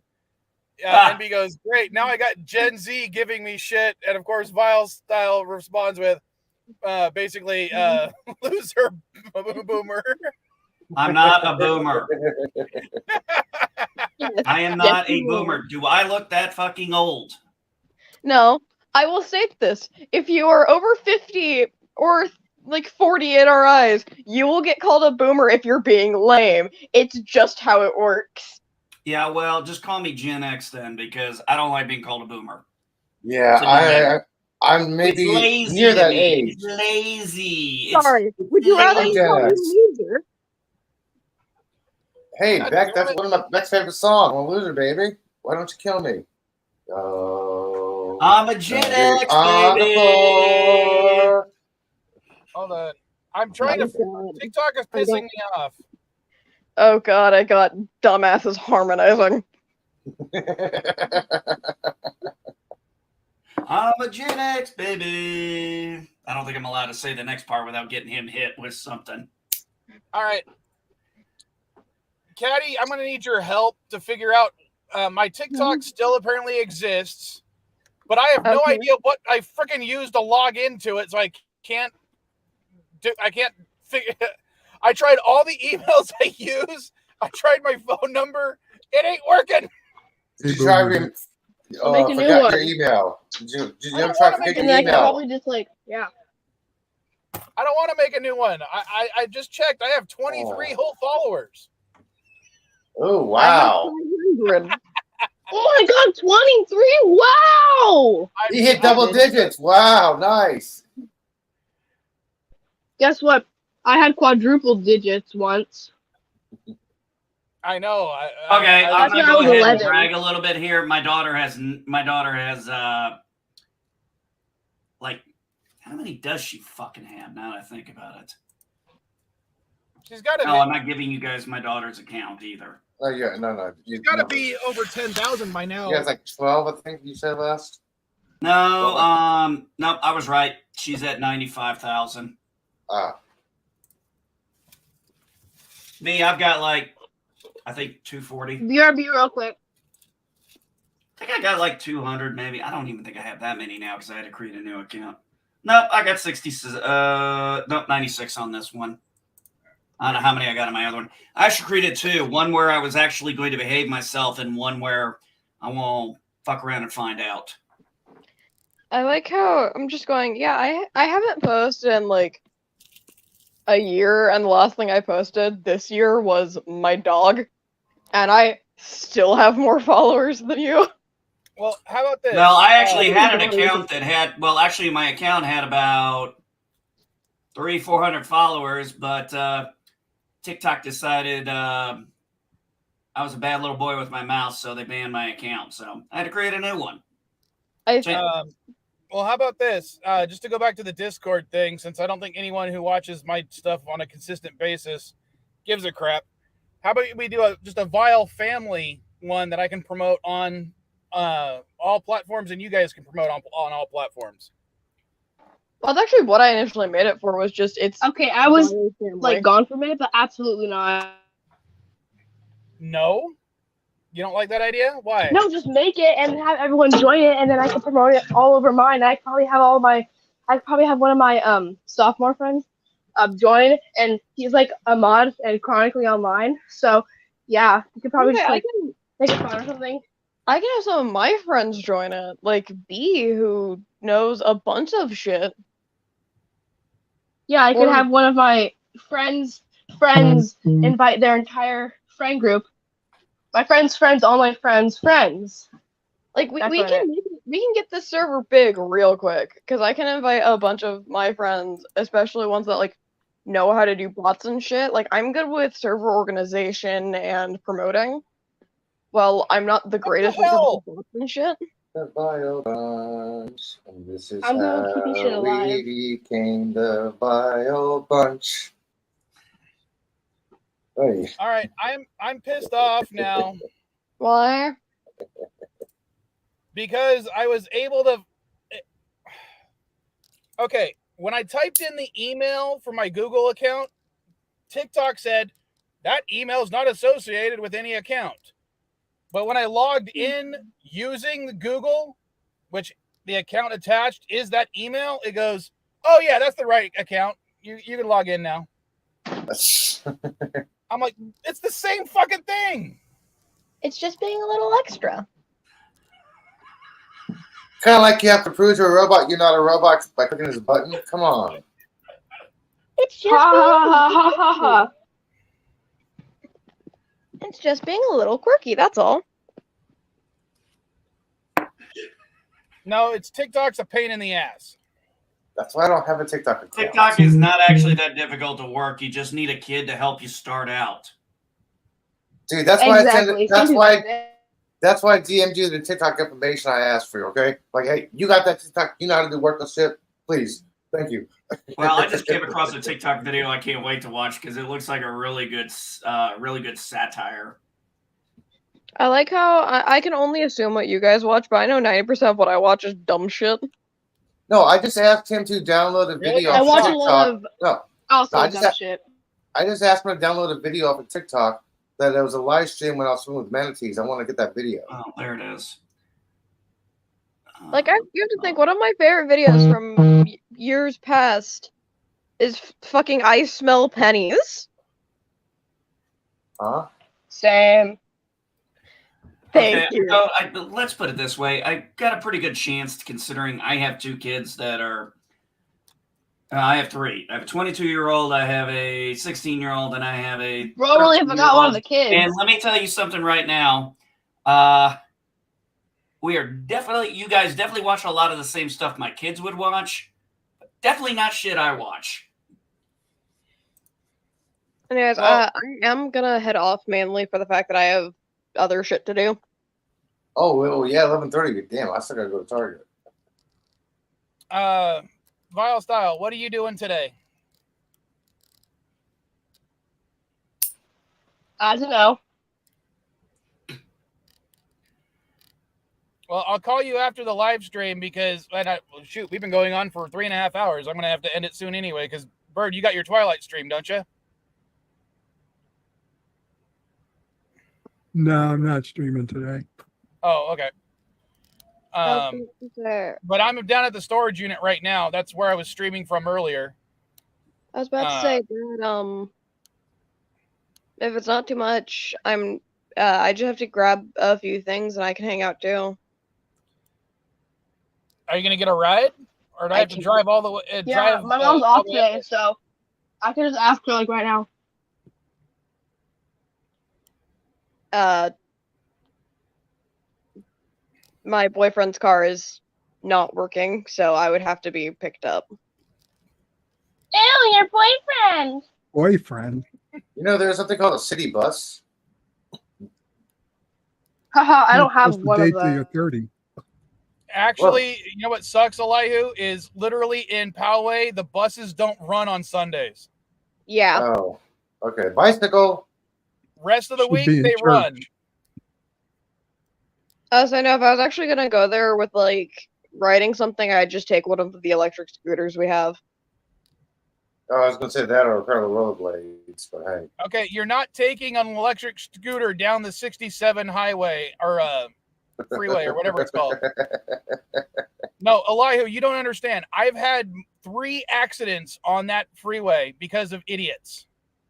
Like I said, if you want, I am mostly free today, so I'm more than happy to go hang out if we can go all hang out as a family. All right, later, MB. Later, Dave. Yay, family! Well, what would we do? Because half the time when I'm trying to get, we lost her again. Half the time when I'm trying to get you guys to do something, all you want to do is spend time on your phones. Food. That always brings us together. We go and get food. And also, yes, we may spend time on our phones, but also, how many times do you see us just randomly go, hey, look at this? Bruh, it keeps making me leave. Oh, are you switching over to the I'm not stream? booting you, but so it's either your connection or StreamYard doesn't like you. Well, you were gonna end No, the stream anyway, so. Are you like switching off of the stream? Like, are you switching tabs? No. No? Okay.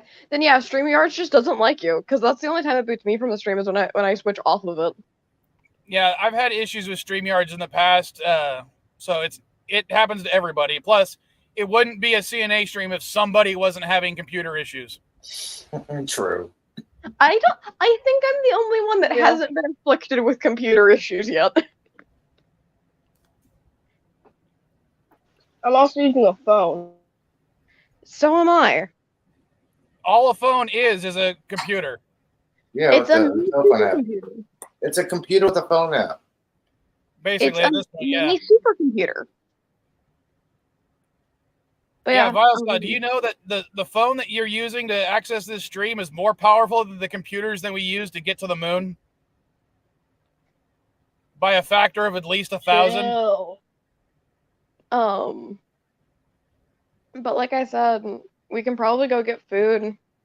If we bring cards, we might be able to trick them into playing card games. Oh, hell yeah. Here's an example. Vile Style. You know the background image that I have right there where it says all part of a balanced breakfast, the SD game swap, you know, that background image right there? Yep, yep. That image would fill up over 10,000 of my original computers. That's how much memory that picture takes up. I was so glad I got a chance. photos I I also have on got the a website. chance to see the original bleachers from the launch.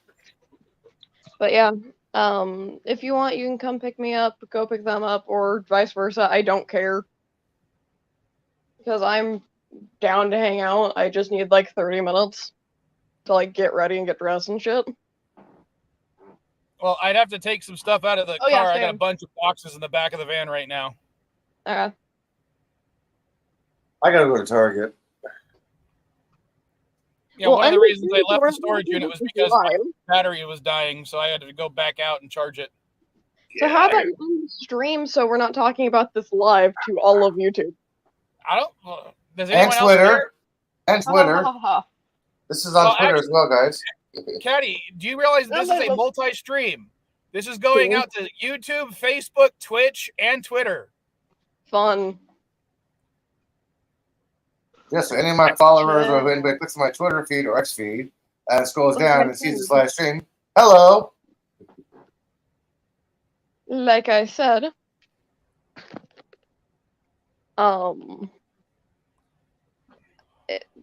if you want, just text me. All right. If not, oh, fuck them all. Before you go, is there anything you want to plug? I don't know.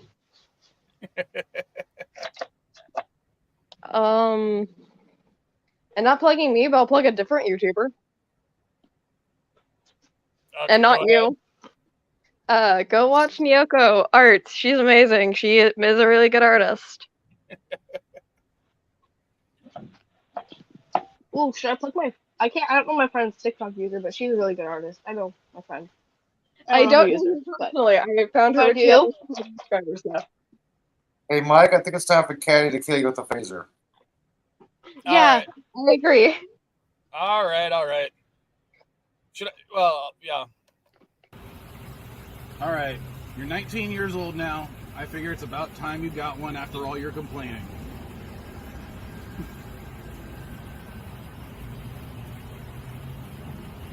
Wow. Die, Daddy, die! It never gets old, does it? No. All right. I will see you guys next week. So later, folkses. Bye. Bye, weirdos.